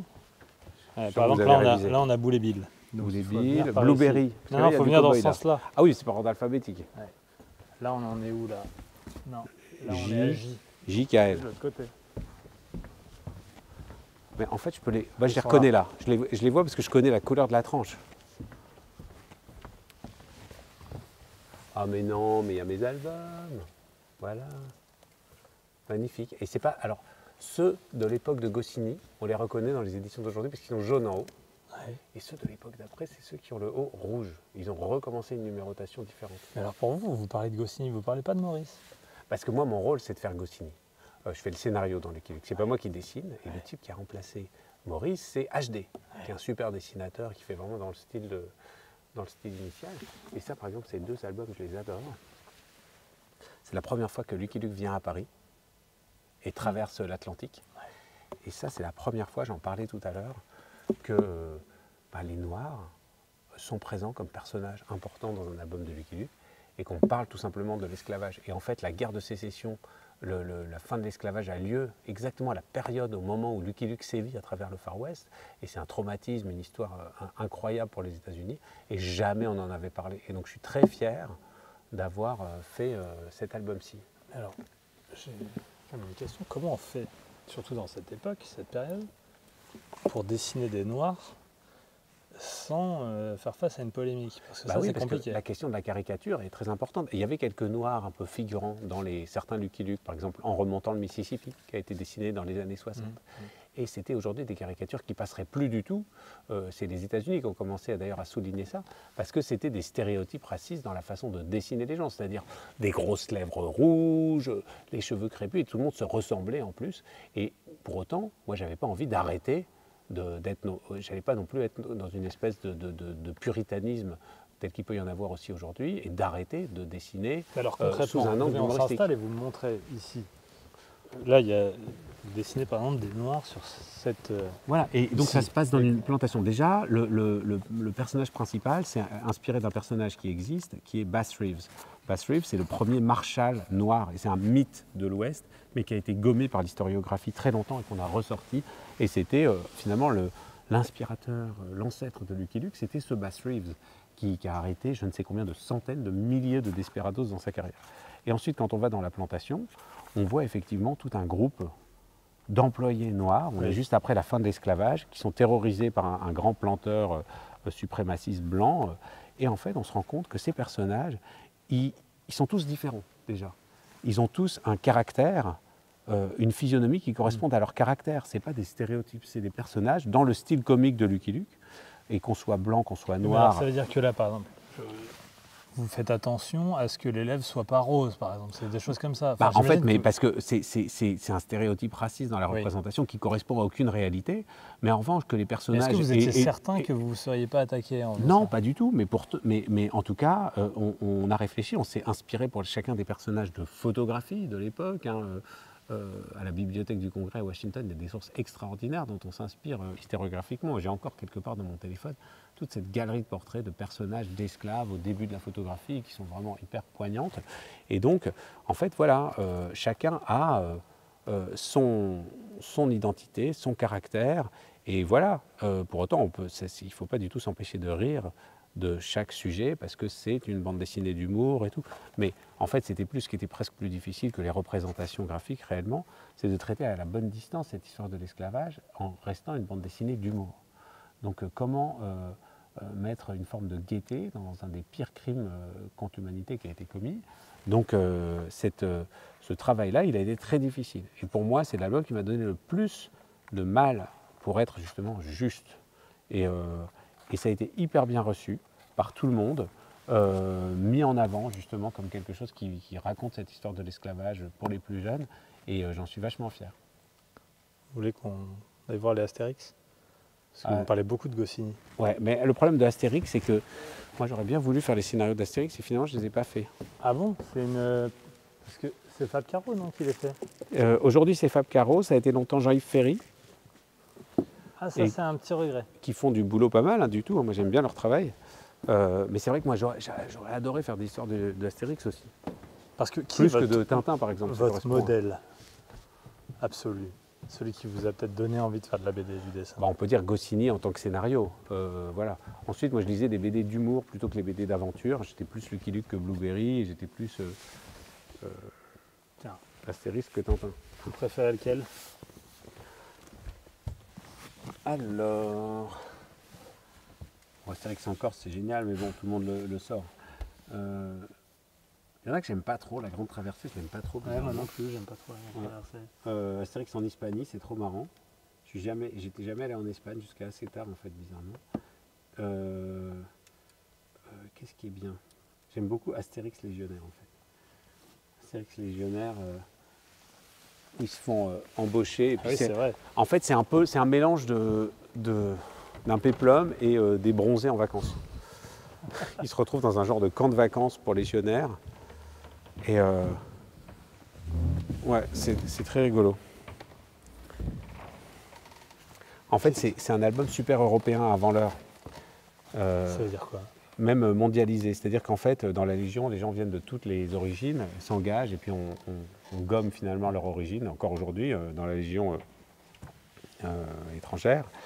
Et il raconte un peu cette histoire-là, en fait. C'est tous les barbares venus de partout. Et donc, il y a l'Égyptien qui croit vraiment, lui, qu'il est dans un club de vacances. Il y a un petit problème, il parle juste avec des hiéroglyphes. Il y a le Belge, il y a les Visigoths, il y a le Breton, c'est-à-dire l'anglais. Et ils ont tous leur style et des traits un peu de caricaturaux nationaux, comme ça. Et ensemble, ils deviennent potes. Et il y a cette espèce de création de l'esprit européen, de l'esprit mondialisé, avant l'heure. Et c'est assez généreux, en fait, et juste. C'est super rigolo. Alors, vous me dites que vous auriez aimé le faire. Vous avez postulé? Comment ça s'est passé? À un moment, oui, on m'avait proposé de travailler au tout début de la reprise de Lucky Luke sur des scénarios, etc., qui leur avaient pas mal plu, mais finalement, ils avaient choisi d'autres personnes. Mais c'est vrai que moi, j'avais pas mal bossé sur le sujet et je m'étais passionné par ça, quoi. C'est toujours une question. Pourquoi ça ne s'arrête pas? Je sais pas, parce que... Au décès d'Uderzo et de Goscinny, pourquoi Astérix ne s'arrête pas? Au décès de Maurice et Goscinny, pourquoi le Lucky Luke ne s'arrête pas? Parce que, en l'occurrence, Uderzo a voulu que ça continue. Hein. Maurice a voulu que ça continue, tout simplement. Oui, parce que vous savez, on se moque des grands films américains qui font des Fast and Furious 12 juste pour gagner de l'argent. Il y a un peu de ça, non? En fait, les reprises systématiques, oui, il y a sans doute de ça. Mais enfin, et quand on essaie de faire des reprises d'un truc qui ne nous parle plus, n'a plus vraiment de sens, ça ne marche pas, en fait, tout simplement. C'est-à-dire qu'il y a des séries qui se périment dans le temps et d'autres qui parlent encore vachement d'aujourd'hui. Et donc, si ça peut donner du sens encore et si ça peut être quelque chose de profond, moi, je trouve ça chouette de continuer. Mais juste pour faire de la machine à cash, ça ne m'intéresse pas. Moi, si je devais faire juste des Lucky Luke purement distrayants et qui n'apportent pas quelque chose de neuf, je ne le ferais pas, en fait. Et donc, si effectivement je peux parler de thématiques qui me tiennent à cœur, où j'ai l'impression qu'il y a une vertu, parce qu'il y a ce truc-là, moi, c'est vachement important pour moi. J'ai appris ce mot quand je travaillais sur la série 50 nuances de grec. Donc voilà, je parle un petit peu de grec moderne, et puis j'ai appris un peu de grec ancien dans mes études d'histoire. Je n'ai pas fait de cours de grec ancien ou de latin non plus d'ailleurs, je regrette. Mais, et c'est le spoudéogéloion. Le spoudéogéloion, c'est le rire sérieux. C'est une notion que mettait en avant Aristophane, qui a fait toutes les grandes comédies du théâtre grec classique. On connaît les tragédies, Antigone, Phèdre, etc., qui remplissaient des théâtres. Mais là où c'était ça le comble, le truc qui faisait le meilleur box-office dans la Grèce antique, c'était les comédies. Et on considérait finalement qu'on pouvait beaucoup plus instruire le peuple, élever l'intelligence du peuple par le rire, en fait. Spoudéogéloion, c'est le rire sérieux. Et en fait, en gros, c'est apprendre en s'amusant. Et s'instruire en s'amusant, c'était aussi un peu l'esprit et la devise des premiers auteur de bande dessinée franco-belge. C'est-à-dire qu'on devait instruire la jeunesse dans ces revues, Tintin, magazine, Spirou, magazine, tous ces journaux-là, même Pilote, où sont nés tous ces grands génies de la BD, tous ces grands ancêtres.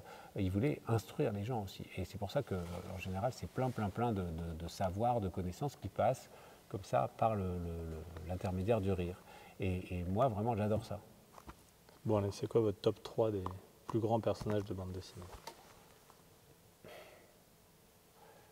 Et en fait... Non, vous allez me dire... non, vous mais... avez un top 3. Bah, ça dépend, parce que vous me posez la question sur des personnages, oui. Et sinon ça pourrait être sur des auteurs. Non, le personnage, le plus mythique, Non, mais bon, moi, mon rôle modèle, par rapport à moi-même, c'est Gaston Lagaffe. Ouais.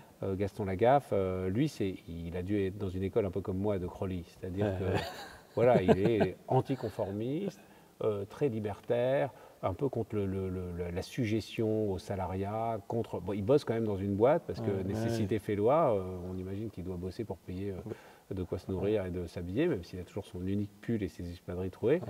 Mais Gaston, il est magnifique, parce qu'il conteste les choses de manière la plus douce, il est visionnaire sur les questions d'écologie, de biodiversité, il a un côté un petit peu...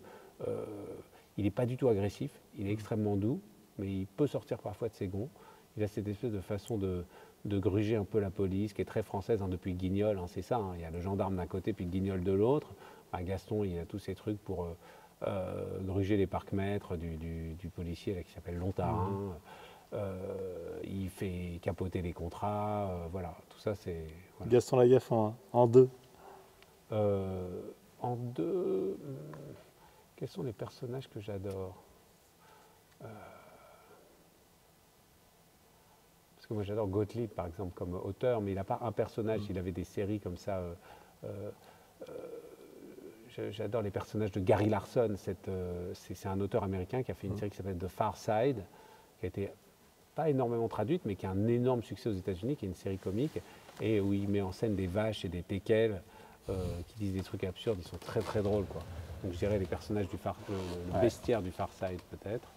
Et puis Lucky Luke. Et en 3, et oui, mais dans Lucky Luke, c'est pas Lucky Luke que je préfère. Ah, c'est Rantamplan? Non, c'est Avril? Oui. C'est Avril Dalton. Oui, c'est le Gaston Lagaffe de Lucky Luke. Voilà, les personnages un peu idiots, ils me ressemblent d'une certaine façon. Mais c'est vrai que comme les propriétaires de chiens finissent par ressembler à leurs chiens et vice-versa, à force de travailler avec Lucky Luke, je me rends compte qu'il m'arrive de ressembler de plus en plus à Lucky Luke. Alors, je n'ai pas exactement le profil, mais j'ai quand même le côté un peu filiforme, brun, comme ça. Vous dégainez vite? J'ai de moins en moins de cheveux, mais malgré tout, j'ai quand même les cheveux qui avancent en avant, comme ça. Alors, je peux les lèvres comme ça, mais la vérité, c'est que quand j'ai tourné un documentaire, en fait, cette année, pour Arte, ça va être diffusé en novembre, qui s'appelle « Dans les bottes de Lucky Luke ». En gros, je suis parti pendant 2 mois au Far West pour savoir si finalement tout le Far West tel qu'on le connaît dans Lucky Luke existe vraiment, ou alors éventuellement ce qu'il en restait. Est-ce que ce qu'on raconte sur les Indiens, sur les cow-boys, sur les flingues, sur les saloons, sur les chevaux, sur les ranchs, les rodéos, tout ça, est-ce que c'est notre fantasme à nous d'Européens qui projettent un truc sur les États-Unis rêvé, ou est-ce que ça a vraiment existé? Est-ce que ça existe vraiment? La réponse, je vous spoil l'histoire, c'est que c'est exactement, rigoureusement exact ce qu'il y a dans Lucky Luke. Les personnages sont exactement pareils et on enlève les téléphones portables et les voitures. Rien n'a changé. Et on comprend l'Amérique de Trump parce que c'est dans une boucle d'États qui sont entièrement trumpistes, entièrement anti-avortement. Donc c'est des endroits qui, vus de nos sociétés occidentales européennes, nous paraissent complètement délirants et arriérés. En fait, ils sont tels qu'en l'état de Lucky Luke, tout ce qu'on aimait dans Lucky Luke aussi. Donc c'est aussi des gens extrêmement attachants, mais avec une espèce de violence, de foi religieuse exacerbée, de choses comme ça, qui nous laissent pantois, nous, Français, quoi. Et j'ai adoré aller là. Pourquoi je parle de ça? Mais en gros, parce que les gens trouvaient que je ressemblais énormément à Lucky Luke quand je faisais Normalement, Lucky Luke, on le reconnaît grâce à son nom. Non, on le reconnaît grâce à son cheval, grâce à son... Non, il a plein l'arrière, c'est long. Il a plein d'attributs. Et puis surtout, je ne sais pas si vous avez remarqué, Lucky Luke, les couleurs de Lucky Luke. Oui, le jaune, le noir, le rouge. Et voilà. Et vous avez remarqué que c'est quand même un cow-boy qui a été créé par des Belges et qui est habillé comme le drapeau belge. Donc ça, je pense que c'est inconscient. Je suis à peu près sûr que c'était Attendez, parce que je le remets à la bonne place. Des couleurs qui n'étaient pas chères à imprimer ou qui étaient bien visibles. Mais quand même, le mec, il a mis la Belgique dans la tenue du Lucky Luke. Est-ce que quand on voit tout ça, je pourrais rester en silence, mais ce ne serait pas très télévisuel. Juste. Est-ce qu'on est un peu écrasé? Qu'est-ce que je vais encore inventer de mieux que tous ces gens? Non, on est élevé, il y a une espèce de fraternité, etc. Non, je pense qu'on est en famille. Moi, je n'ai pas de référence particulière pour... Vous y êtes, hein, Silex, je crois qu'il est là. Attendez. Je n'osais pas demander. Non, là, il n'est pas là parce que je ne le vois pas. Je sais qu'il y a il y a peut-être la philo, 50 nuances de grec. Parce que là, il y a J. Ah oui, non, là, il y a Platon Lagaffe. Ici. Ah, voilà. Donc, c'est, voilà. Bah, Gaston Lagaffe, Platon Lagaffe, on y est. Ouais. Et je crois que Silex, il est de l'autre côté, puisque c'est peut-être à Silex, par série. Donc ça doit être là-bas. Mais en fait, c'est ça qui est compliqué, c'est que...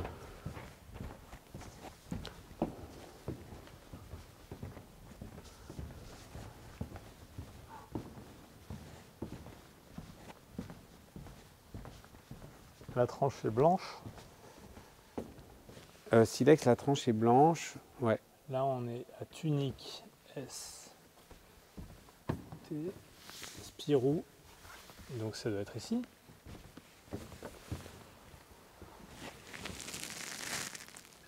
Non, je les vois pas. Si, je sais qu'il y est.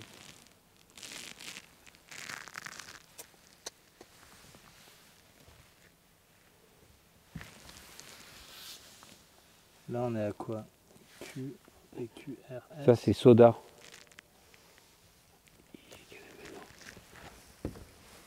RS, donc ça devrait être par là, mais... En fait, il y a un fan qui les a tous empruntés.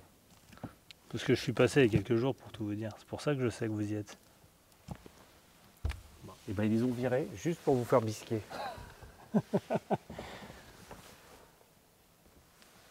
En même temps, c'est ça le but d'une bibliothèque, c'est se perdre pour un... Non, mais je pourrais les voir de loin, hein. Je les reconnaîtrais.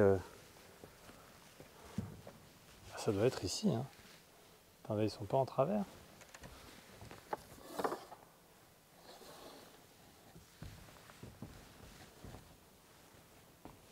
Vous savez quoi? On n'a qu'à dire aux gens de venir pour trouver.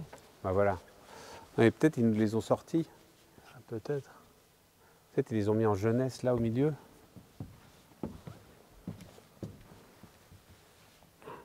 Yakari, moi j'adorais Yakari aussi. Bon, venez, je vous montre un autre rayon. Mais je sais que vous y êtes, je vous le promets.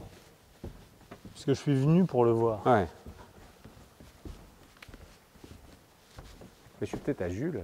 Ah non, Jules, on a déjà regardé, il n'y avait pas. Non, parce que justement, quand c'est des séries ouais. Connues, jamais.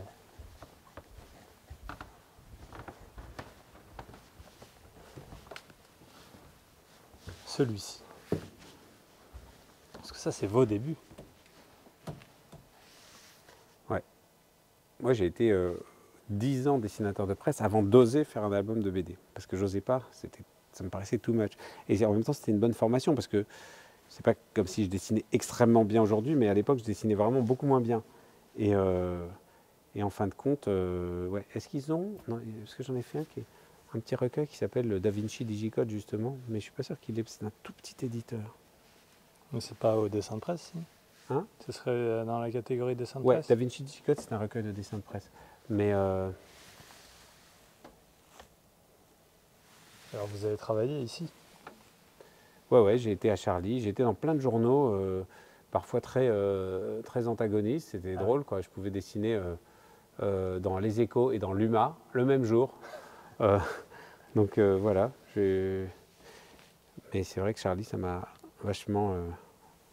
Racontez-moi, c'était quoi l'ambiance? Vachement nourri, quoi. C'était marrant, et puis surtout, je me suis fait plein de potes. Et puis c'était le journal pour les dessinateurs, parce qu'il y avait le Canard enchaîné, mais c'était un journal pour journalistes accompagné par des dessinateurs. Charlie, c'était le journal pour et par les dessinateurs. J'adore Copy, qui est un peu oublié aujourd'hui. Est-ce qu'il y avait une pression de l'actualité? Oui, ça c'est chiant en fait de devoir... on ne peut pas choisir ses propres thèmes. Typiquement, si j'étais dessinateur de presse, je serais en train d'essayer de faire une caricature de Michel Barnier, là, à l'heure où je vous parle, et franchement... Il faudrait trouver quelque chose. Il faudrait trouver quelque chose, j'aurais une flemme intergalactique. Alors que là, je peux complètement m'en désintéresser en termes de travail et ça me fait des vacances. Par exemple, vous feriez quoi? Là, les premières idées qui viendraient, sans avoir le dessin final, mais sur quoi on s'appuierait? Son âge? Je ne sais même pas la vérité. Honnêtement, je suis très content. Ça fait longtemps que j'ai arrêté le dessin de presse. Bien longtemps. Vous vous êtes jamais dit, tiens, si, qu'est-ce que je ferais? Parfois, si. Parfois, il y a des blagues qui me viennent. Alors, je fais un dessin, je le poste sur les réseaux sociaux, sur mon Instagram ou quoi. Donc, il y a encore quelques dessins sur Insta. Mais c'est rare. C'est des petits surgissements comme ça, mais c'est des survivances de surgissements. Vous partiez sur le terrain pour faire des dessins?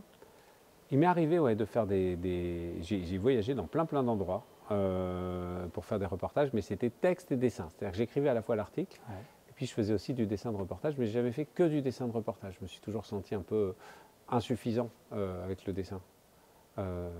Alors que quand je fais mes BD, je ne me sens pas obligé de faire des textes à côté, quoi. Alors, qu'est-ce qui préside au fait qu'il y ait ces villes-là? Parce que ce n'est pas que des grandes villes. Non, il y a certaines grandes villes, mais il y a des villes de savoir, quoi. À part que Ninive aujourd'hui, c'est vraiment une zone tragique, hein. Ninive, c'est un lieu de la Bible très connu, hein, du Proche-Orient, mais c'était vraiment une zone qui a été conquise par Daesh. C'est un endroit qui a été vraiment martyrisé par ces dernières décennies, quoi.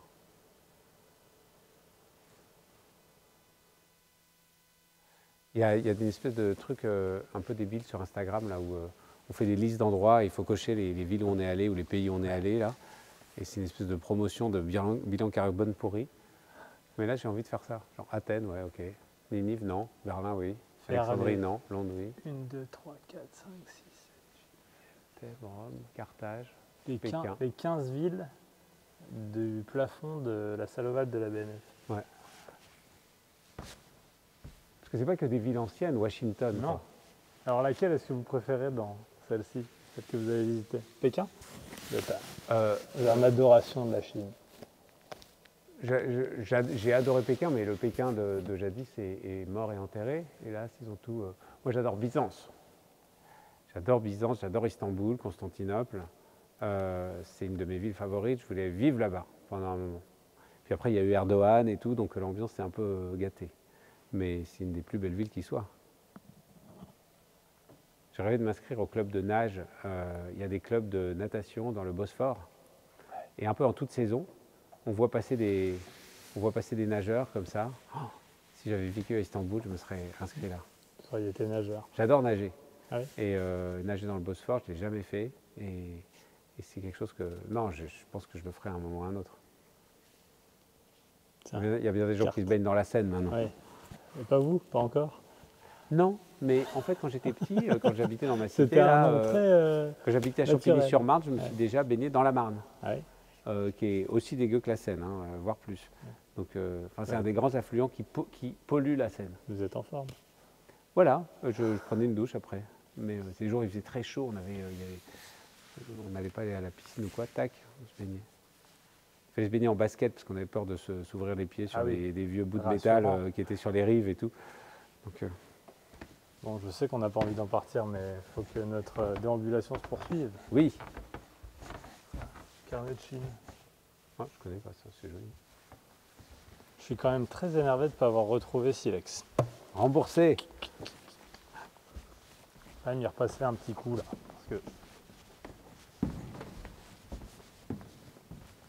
Vous lisez du manga? Parce que c'est ça l'avenir. Ouais. Alors je ne parle parle pas du tout japonais. Ouais. En revanche, je peux un tout petit peu le lire parce qu'ils ont emprunté un certain nombre de leurs caractères à l'écriture chinoise. Mais non, c'est pas là, c'est blanc de toute façon. Donc il faut chercher blanc si on cherche Silex.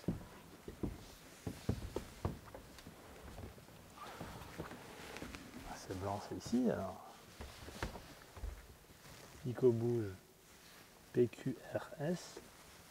Si. Non, mais je garantis, je ne les vois pas. Hein. Je les verrai du premier coup d'œil. Impossible. Aujourd'hui, on va sortir.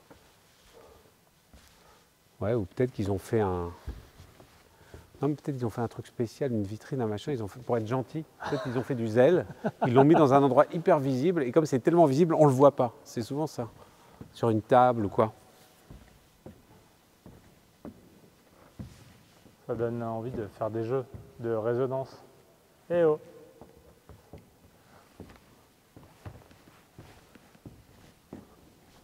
J'ai envie d'inviter Fred Astaire. Vous savez, il y a ces scènes comme ça, et notamment, moi j'aime bien, je fais partie des gens. Vous faites bien d'ailleurs. Qu'on me traite de naïf, mais j'adore La La Land. Ah oui. J'aime bien ce film La La Land, et il y a une scène Chazelle, oui. emblématique dans le planétarium à Los Angeles, qui est assez onirique comme ça, il s'envole, et là ce serait parfait, une scène de comédie musicale ici. Ah, comme ça, on fait comme ça, on se tiendrait la main, et vous feriez hop comme ça, et hop.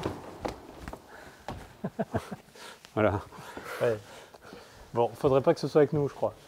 Bah, pourquoi pas. Ouais, avec un cadreur tel que Riyad. Riyad, hein. On n'a pas beaucoup parlé. Alors, je voulais vous parler de ça quand même juste avant de partir. Parce que vous savez que la BNF vit grâce à des mécènes. Ouais. Je ne demande pas de l'argent, okay. Pas. Pour rester propre. Vous connaissez La Bête est morte? Bien sûr. Et en fait, il a inspiré notamment, il y a un dessin animé que j'adore, que j'ai connu, le dessin animé inspiré de La Bête est morte, avant de connaître l'original de Calvo, c'est le dessin animé de Tex Avery, oui. Avec le loup qui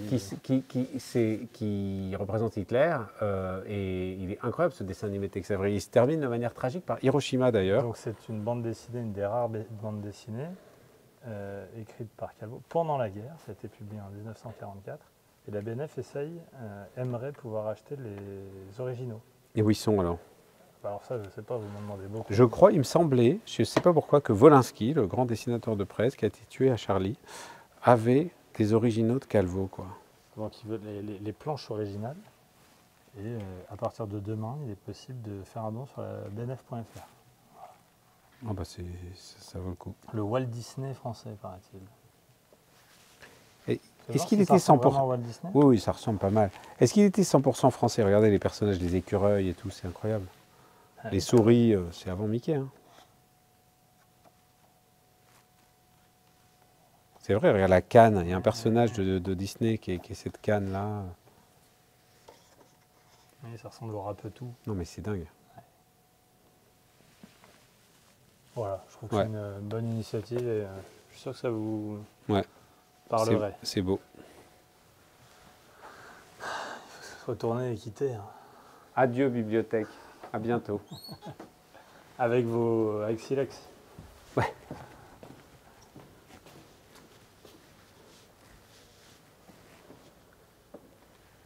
Tout va bien? Merci, je suis trop content. Bon, on a encore une dernière petite étape, on y va à pied. Mais c'est très agréable de marcher dans ce quartier qui sent le ramen. Est-ce que ça sent le ramen de ce côté? Parce qu'on sort de l'autre côté. Ah non, alors normalement non. Ah, quoique. Non. Normalement, il y avait une statue de Jean-Paul Sartre penché qui marchait là. Je ne sais pas s'ils ont laissé la statue depuis qu'ils... Je ne suis pas rentré dans le jardin depuis qu'ils l'ont refait. Il y avait un grand Jean-Paul Sartre qui marchait contre le vent. C'est sublime, non, sérieusement?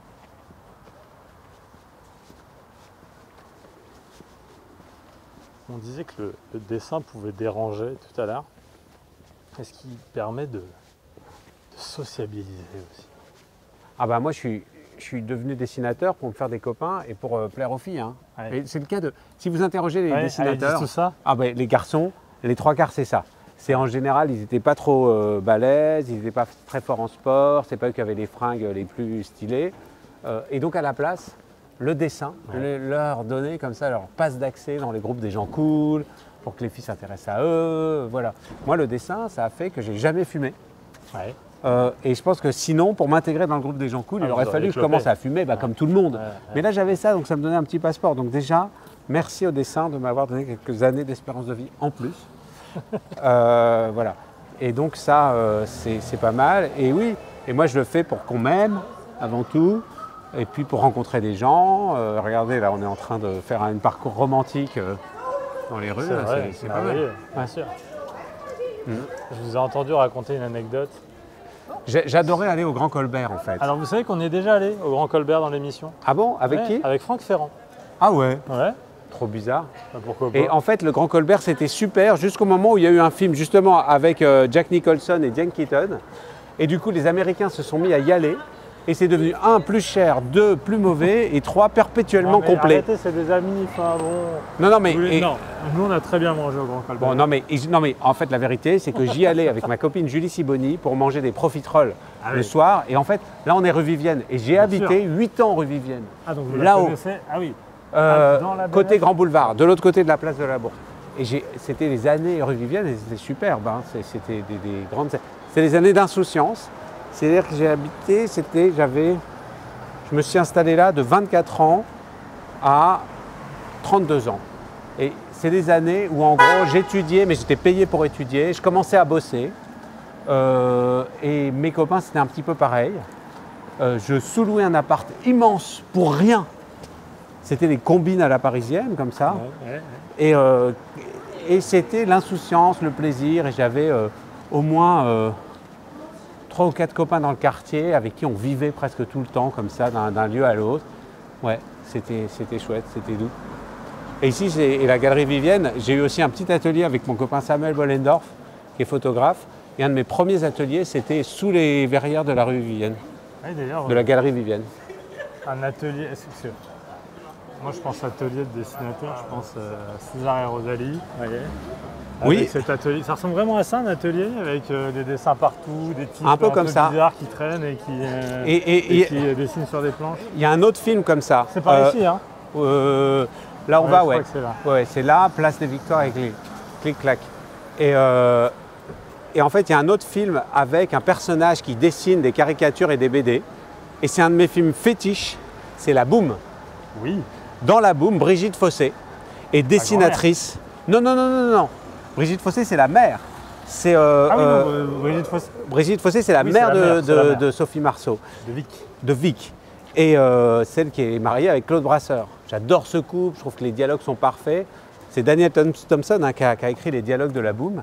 Et c'est qui est une personne pour qui j'ai une admiration folle. Vraiment, c'est parmi les très grands films que j'adore et elle les a écrits. Et donc, elle est dessinatrice et c'est très juste.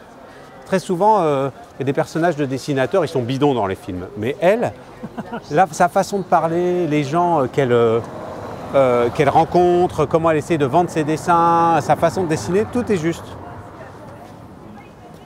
Pardon, je regardais le chemin.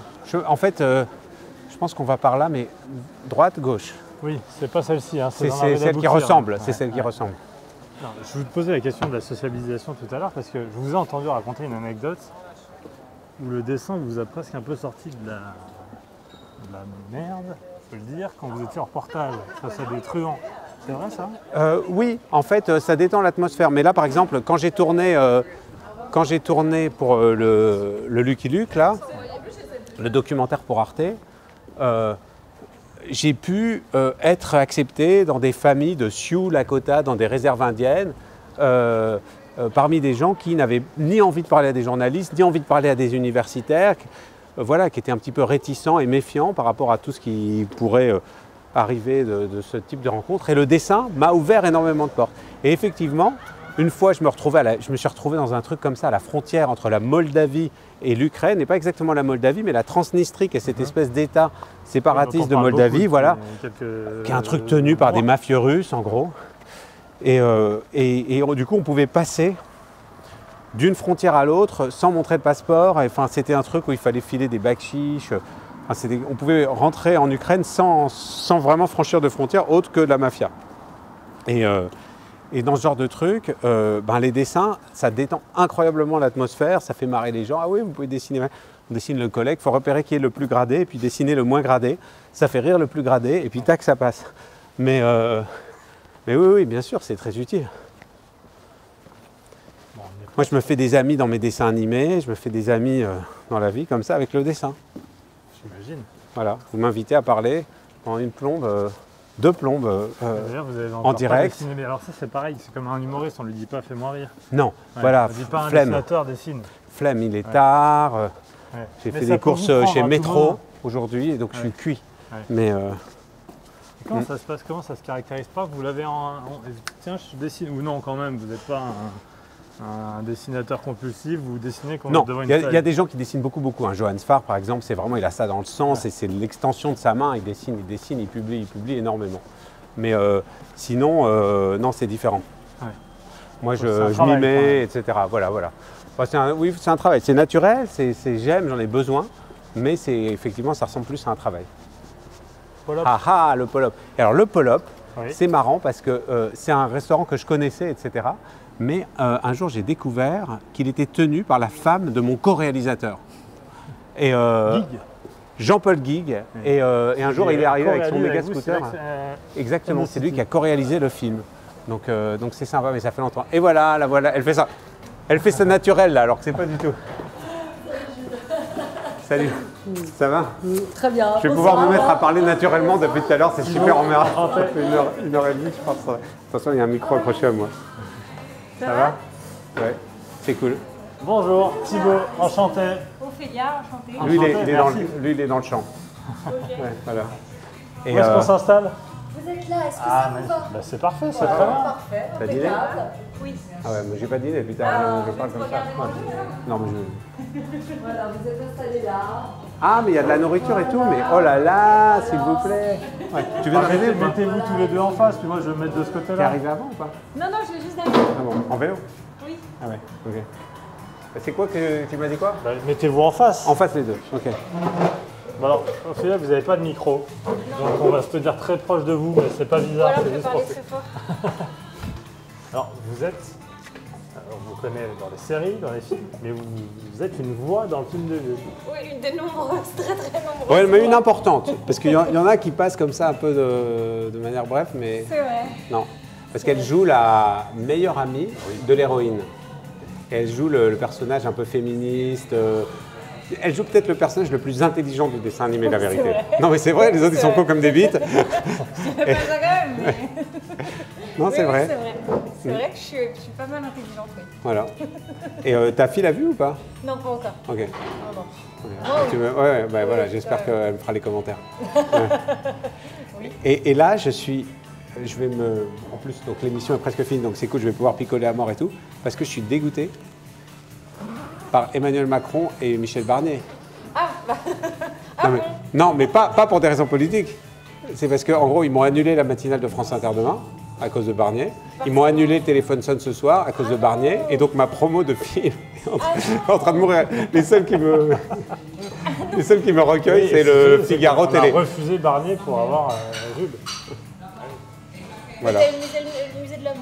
Musée de l'homme, voilà. Non, mais j'ai des trucs et tout, mais quand même, je me morfonds là. Ouais. Quand même, j'ai une question. Oui. Comment, quand on joue une voix, on peut faire passer autant d'émotions que quand il n'y a pas le corps? Est-ce qu'il faut en rajouter un peu? Non, il ne faut pas en rajouter un peu, mais par contre, il y avait des directives. Je me souviens que tu m'avais demandé de parler plus lentement par rapport à mon débit habituel. Alors que c'est le contraire. Normalement, à quasiment 100% des gens, je dis vous parlez plus vite là parce que vous êtes trop lent. Mais elle dégaine. Donc effectivement, je t'ai ralenti. Très rapide, ouais. Donc tu m'avais tout de suite dit de ralentir. Il ne faut pas en rajouter, forcer un peu. La voix d'un personnage de dessin animé me paraît toujours un peu caricatural. Mais probablement pour d'autres rôles, j'imagine, ou pour d'autres dessins animés et tout, mais pour mon rôle à moi, j'ai pas eu besoin d'en faire des pièces. Mais est-ce que alors nous on n'entend que votre voix, mais est-ce que quand vous êtes devant votre micro, vous jouez aussi les émotions comme si vous étiez filmé? Ou non, c'est que la voix? Oui, on n'est pas statique, on n'est pas comme ça. Oui, un petit peu quand même. Ouais. Après, on est tout seul, ce qui est très différent de ça se passe comment? C'est une sorte de karaoké, non? Non, on est tout seul dans une cabine avec une vitre. Voilà, mais il y a on a un pupitre. Non, c'est pas des écrans, c'est un pupitre avec un pupitre comme un pupitre de musique avec un texte imprimé. Oui, non, c'est pas comme du doublage de film. Mais non, mais parce que le truc de Silex. Moi, je pensais que c'était ça. Non, le doublage, c'est de la post-synchro. Donc on a de l'image et donc les gens sont un peu obligés de gueuler et d'être hyperboliques pour coller au perso. Alors que là, tu jouais ton rôle, il y avait des indications de jeu et tout, mais tu jouais comme tu avais envie de jouer quand même. Et ensuite, les dessinateurs se sont calés sur la façon dont tu jouais pour animer la tête du personnage. D'abord, on a fait toutes les voix et ensuite, voilà. Ouais. Donc, quand vous lisez, vous n'avez pas vu le... Ah non, on n'avait pas moi, j'étais persuadé que rien n'est... Non, j'avais même pas le dessin de à quoi j'allais ressembler.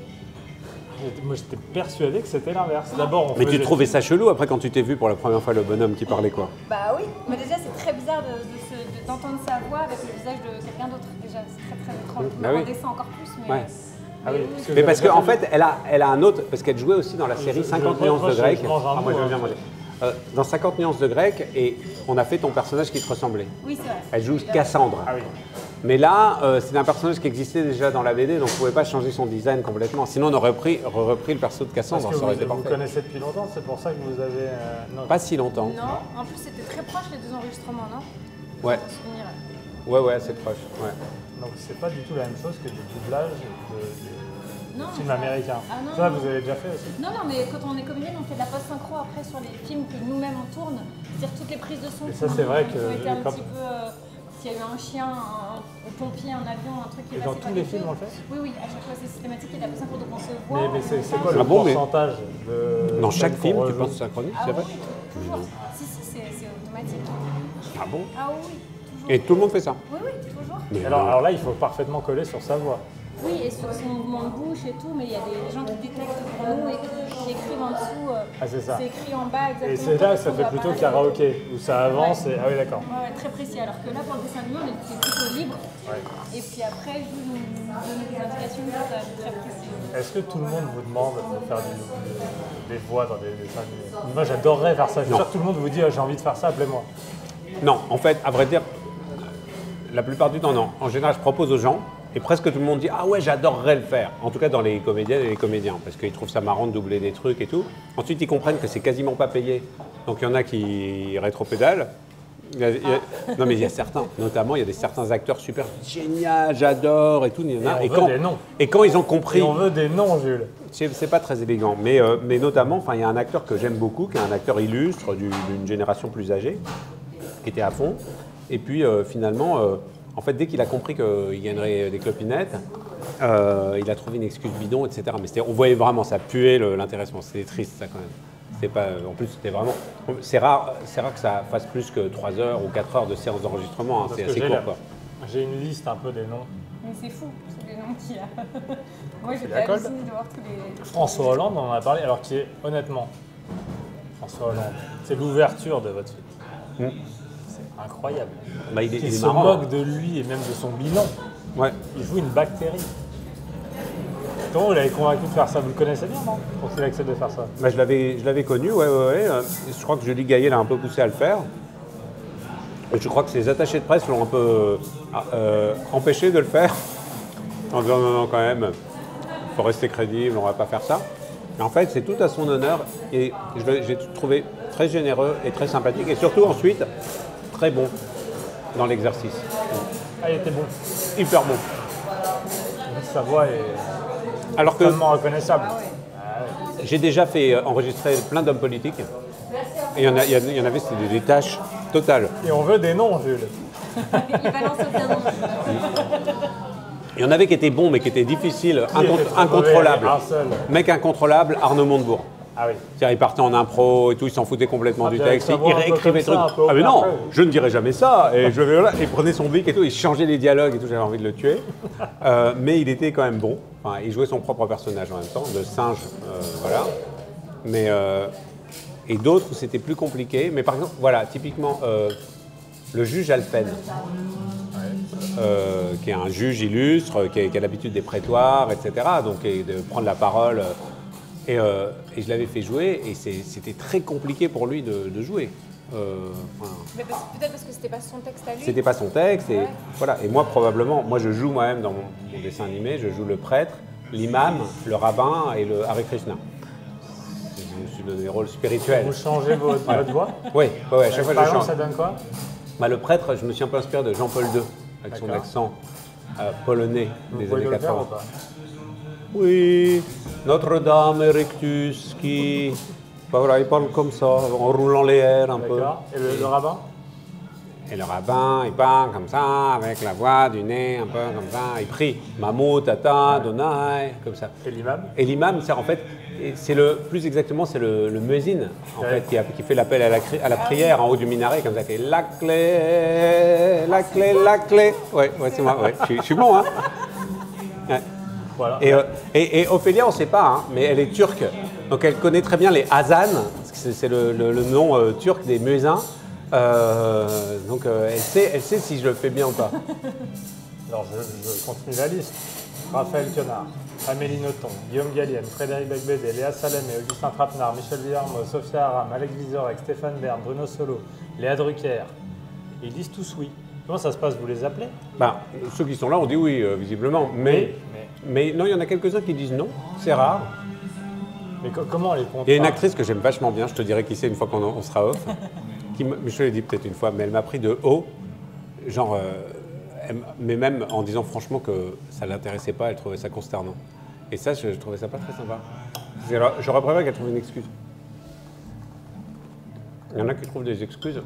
Il y a une super actrice aussi de l'âge de plutôt nos parents qui avait dit OK et qui la veille a appelé pour annuler en disant non, je sens pas, ça m'angoisse, c'est pas moi, ça me ressemble pas, etc. Tu vois, un truc hyper grosse névrose. Catherine Deneuve, je suis sûr que je travaillerai avec elle un jour. Je vais trouver. Hein. Catherine Deneuve, elle joue dans quelques dessins animés et en fait, le casting, le meilleur casting, sinon c'est Persepolis, le dessin animé de Marjane Satrapi. Parce que la grand-mère, je ne sais plus qui c'est une actrice du noir et blanc extraordinaire. Enfin, je ne sais plus exactement qui joue, mais en gros, la mère, c'est Catherine Deneuve, la fille, c'est Chiara Mastroianni. Et donc, ils ont fait vraiment une espèce de généalogie comme ça et jouent merveilleusement toutes dans le dessin animé. Tous ces acteurs, pourquoi vous choisissez des voix connues? Ophélia, votre voix n'est pas très connue. Et ça sert à quoi d'avoir... parce que vous avez des pros qui parlent... vous êtes une voix récurrente, qui revient souvent dans le film. Il y a des voix qu'on entend 2-3 fois et puis c'est tout. Pourquoi vous choisissez des gens connus? Parce que c'est marrant, parce que je les aime en général. Ouais. Je fais appel à des gens qui m'intéressent. Mais c'est bien pour le film? Soit que j'admire, soit qui m'intéressent, etc. Je pense que c'est très bien pour le film parce que, en fait, l'idée de Silex, c'est de raconter l'histoire de notre société. C'est un miroir tendu à notre société. Et c'est un peu l'Arche de Noé, où il y a tout le monde, tous les milieux sociaux, tous les styles. Et en fait, le casting de Silex, c'est des gens qui ne dîneraient pas ensemble. Parfois, certains politiquement se haïssent. D'autres sont beaucoup trop snobs pour fréquenter certains autres qui sont plus populaires.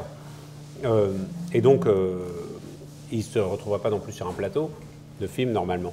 Mais parce que c'est un dessin animé, parce que chacun s'est enregistré différemment et tout, ils sont tous ensemble. Et donc, en gros, ça donne des voix à toutes les voix. Et donc, le gouvernement de coalition, si tu veux, le Premier ministre, j'aurais dû faire Premier ministre, parce que j'aurais fait exactement comme le casting de Silex. J'aurais fait un gouvernement qui ressemble au monde. Voilà. Voilà, on est un peu caché aussi par les dessins et tout, on n'est pas complètement reconnaissable tout de suite, donc il y a des choses qui protègent aussi. Il y a certains qui ont leur gueule. Par exemple, Augustin Trapenard, je l'ai dessiné vraiment comme Augustin Trapenard. Oui. Mais Stéphane Bern, voilà, c'est un porc-épic avec une cravate. Si on l'entendait pas parler, on devinerait pas que c'est lui, quoi. Oui, mais bon, comme c'est lui qui fait visiter et tout, il y a tout de suite un truc qu'on... Non, mais surtout, lui, il a une voix, une scansion tellement...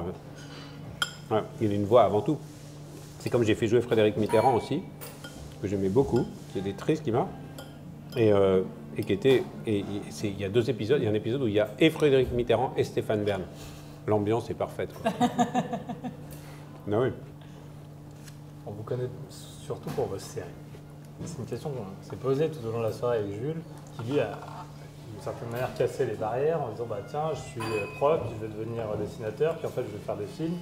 Est-ce que vous êtes un peu dans un créneau avec les séries et comment on fait pour devenir très connu au cinéma, par exemple? Est-ce que c'est difficile? Ça fait plutôt du théâtre, non? Oui, du théâtre ou des théâtres. Au départ. Et des séries et de la télé et un peu des rôles dans des films aussi, mais j'ai pas très bien compris la question. Comment on fait pour devenir une star de cinéma? Pas forcément, non, mais pas une star, mais vous voyez, je suis sûr qu'il y a de très bons acteurs de cinéma qui seront incapables en série et sans doute inversement. Est-ce qu'on est parfois un peu mis dans une case et c'est difficile d'en sortir? Ok, je suis une actrice de série. Non, pas aujourd'hui. Aujourd'hui, j'ai l'impression que les cases justement sont un peu cassées. Parce que la télé, justement, c'est plus seulement les chaînes RTL, il y a Netflix, il y a toutes les plateformes, et maintenant il y a même des longs métrages sur les plateformes, etc. J'ai l'impression que tout ça, c'est un peu mélangé, cassé. Est-ce qu'on vient vous chercher en disant, tiens, elle est super dans les séries, je vais la prendre dans une série? Oui. Ouais. Mais pas que, on vient me chercher aussi en... Oui, non, mais bien sûr. Non, mais parce que moi, je vous théâtre, moi, je vous connais dans les 2 rôles dans lesquels je vous connais, c'est Panda et 10%. Oui. C'est des séries. C'est pour ça que je vous pose cette question en me disant comment on fait pour aller vers le cinéma ou aller vers le théâtre ou sortir de ces cases-là quand on est dans ces milieux? Mais je suis pas vraiment. En fait, vous m'avez vu là-dedans, mais je suis dans d'autres cases aussi. Où oui, parce que moi, j'ai très tristes qui font pleurer les gens et tout. Je suis pas que dans les trucs comiques, dans les séries comiques, etc. Dans les séries. Donc j'ai plutôt un espèce d'éventail, de panel comme ça, assez plus large que ça en fait, mais peut-être plus anonyme. Mais je n'ai pas les clés de tout ça. Je laisse faire. Est-ce qu'il y a d'une certaine manière un plan de carrière en se disant tiens j'aimerais aller vers ça ou non? Il y a des propositions qui arrivent et puis ça se passe comme ça et c'est un peu les deux. C'est un peu des propositions qui arrivent et on les accepte ou pas. Ouais. Et puis des vœux. C'est quoi vos vœux? De continuer. Mais t'as fait ça de demander à quelqu'un de t'incruster dans un truc, ouais. Non. Puis il y a plein de gens qui font ça, comme des gros chacals. Mais je crois que je suis pas un chacal alors. Non, t'es pas un chacal. Non, mais je sais que t'es pas un chacal. Oh, c'est pas tellement de dire à quelqu'un. Il y a des gens qui n'ont pas de limite. Oui, ça c'est pas être chacal. Oui, parce que c'est très beau de recevoir une lettre et de dire ah j'aimerais bien travailler avec vous. Ça peut toucher aussi la personne qui reçoit la lettre. Non, mais où t'entends parler, tu vois très bien, t'entends parler d'un projet qui est en train de se monter, tout. Ouais, je veux ça, etc. Et puis tu fais tout pour. Non, voilà, c'est ça. Il y en a plein qui font ça. Oui, mais peut-être que je devrais le faire. Non. Je vais me mettre à écrire. Mais non, à Dieu ne plaise. On vous voit dans quoi alors bientôt? Bientôt, Panda, saison 2, au théâtre de la Ville, aux Abbesses, dans une trilogie new-yorkaise de Paul Auster, adaptée au théâtre. Donc là, c'est à la rentrée? C'est en novembre. Ouais, ok. Après, dans Cat Size, qui sort je sais pas quand, sur Amazon et TF1. Tu joues combien de temps au théâtre là? À Paris, je joue 3 semaines. On est en tournée un peu partout en France. Okay. Et je vais à Toronto la semaine prochaine parce qu'il y a le TIFF, donc le Festival international de cinématographie. J'ai un film là-bas qui va être diffusé en première mondiale. Je suis très très content. Ouais, et voilà, qu'est-ce qu'il va y avoir d'autre? Je vais continuer. Il y a Nos vies en l'air qui va sortir sur France 2, qui est une série adaptée d'un roman intéressant qui est très très beau. Merci beaucoup. Un métrage qui s'appelle La fille sur l'étagère avec Philippe Torreton, j'ai l'impression de faire vous faites tout en fait. Non, mais alors, mais ça c'est dans quoi? Dans l'année qui vient? Oui, tout ça c'est dans l'année. C'est énorme, comment Mais ça c'est tourné. Tout ça c'est tourné, oui. Et à venir, ça c'est l'avenir qui vient. En fait, j'ai essayé mes premières expériences de réalisateur avec Ophélia et ça s'est traduit par un premier échec. Tu te rappelles pas ce truc chez un disquaire? Oui, voilà. Parce qu'il y avait une fille en fait, une genre de youtubeuse américaine, qui faisait des petits clips sur une humoriste new-yorkaise que j'adorais en fait, qui était vraiment marrante et tout. Et puis qui petit à petit avait créé des différents personnages d'une série et en fait des gens lui avaient répondu parmi ses copains qui étaient aussi comédiens, humoristes, américains et qui répondaient à son personnage. Donc c'était comme une espèce d'œuvre participative. Et en fait, moi, je les suivais, notamment pendant le confinement, ça me faisait trop marrer. Et en fait, je me suis dit, mais non, mais je vais inventer la cousine parisienne de ce personnage et lui envoyer le film et pour qu'elle intègre dans son espèce de grande histoire polyphonique. Mais on ne les connaissait ni d'Ève ni d'Adam, celle-là, si tu veux. Donc en fait, c'est relativement une vraie vedette new-yorkaise. Et donc, j'ai proposé à Ophélia de faire une espèce de truc semi-impro, un peu débile dans un disquaire. Et donc, où on a tourné ce truc à Saint-Paul. Et j'ai envoyé à la fille new-yorkaise pour qu'elle le mette dans sa série, dans sa web-série là. Et en fait, bah non, elle a fait jamais accusé de réception de cette espèce de chef-d'œuvre. Je ne sais même pas où est ce film, mais il est cher à mon cœur. Mais oui. Mais ouais, c'était appliqué. On avait fait 2 prises. Donc ça fait partie de vos plus grands regrets de carrière d'avoir fait. T'aurais pu commencer ta carrière new-yorkaise ce jour-là. Mince. Imagine, si ça avait vraiment marché. Ouais, s'il y avait eu un truc, les producteurs new-yorkais qui commencent à s'échauffer et tout, ça aurait été trop bien. Ouais, on aurait fait une grosse série participative avec plein de monde. Ensuite, on aurait fait genre la contre Emily in Paris. Quoi. Ouais, mais non, mais avec des gens du monde entier. Pourquoi on ferait pas on aurait fait la partie Bollywood surtout. On à New York. Bah voilà. On pourrait changer de... Non, mais il y en a une qui a fait un peu ça, c'est Julie Delpy là, avec ses films où elle se met en scène elle-même. Ses histoires, ils sont marrants ces films. Moi, je les trouve super. Merci beaucoup. Tu la connais ou pas, elle est sympa? Non, je l'ai jamais rencontrée. Elle a l'air sympa. J'ai essais il y a longtemps, très longtemps, il y a une quinzaine d'années, mais j'ai pas été prise pour un film que j'aimais bien en plus, mais c'est comme ça. Merci beaucoup. Bon, on continue. Merci, je vais pouvoir me faire des tâches sur ma chemise maintenant avec la truite. Merci beaucoup. Bon ben, voilà, hein, vive le live. Et alors, il paraît que c'est l'une de vos passions aussi, la gastronomie. Oui. Le saumon fumé. Il paraît que votre mère était un saumon fumé et qu'elle est morte dans un accident de pêche. Et là, ouais, avec Aitor Alfonso, là, on fait des bouquins sur la gastronomie. Ah oui, tu l'as vu passer le bouquin La fin de l'histoire? Oui, bien sûr. Et en fait, on signe avec France Télé pour en faire un magazine. Ah, incroyable. De bouffe. Mais c'est génial. Mais genre, on est avec Aitor à table et on raconte les histoires de nanana. Et on a une chef qui s'appelle Georgiana Vieux, tu vois, qui est une fille qui a gagné Top Chef, je sais pas quoi, etc., qui est chef à Toulouse, tu vois, qui est assez marrante et qui invite aussi à chaque fois un chef ou une chef. Et on fait un repas comme à Pompéi.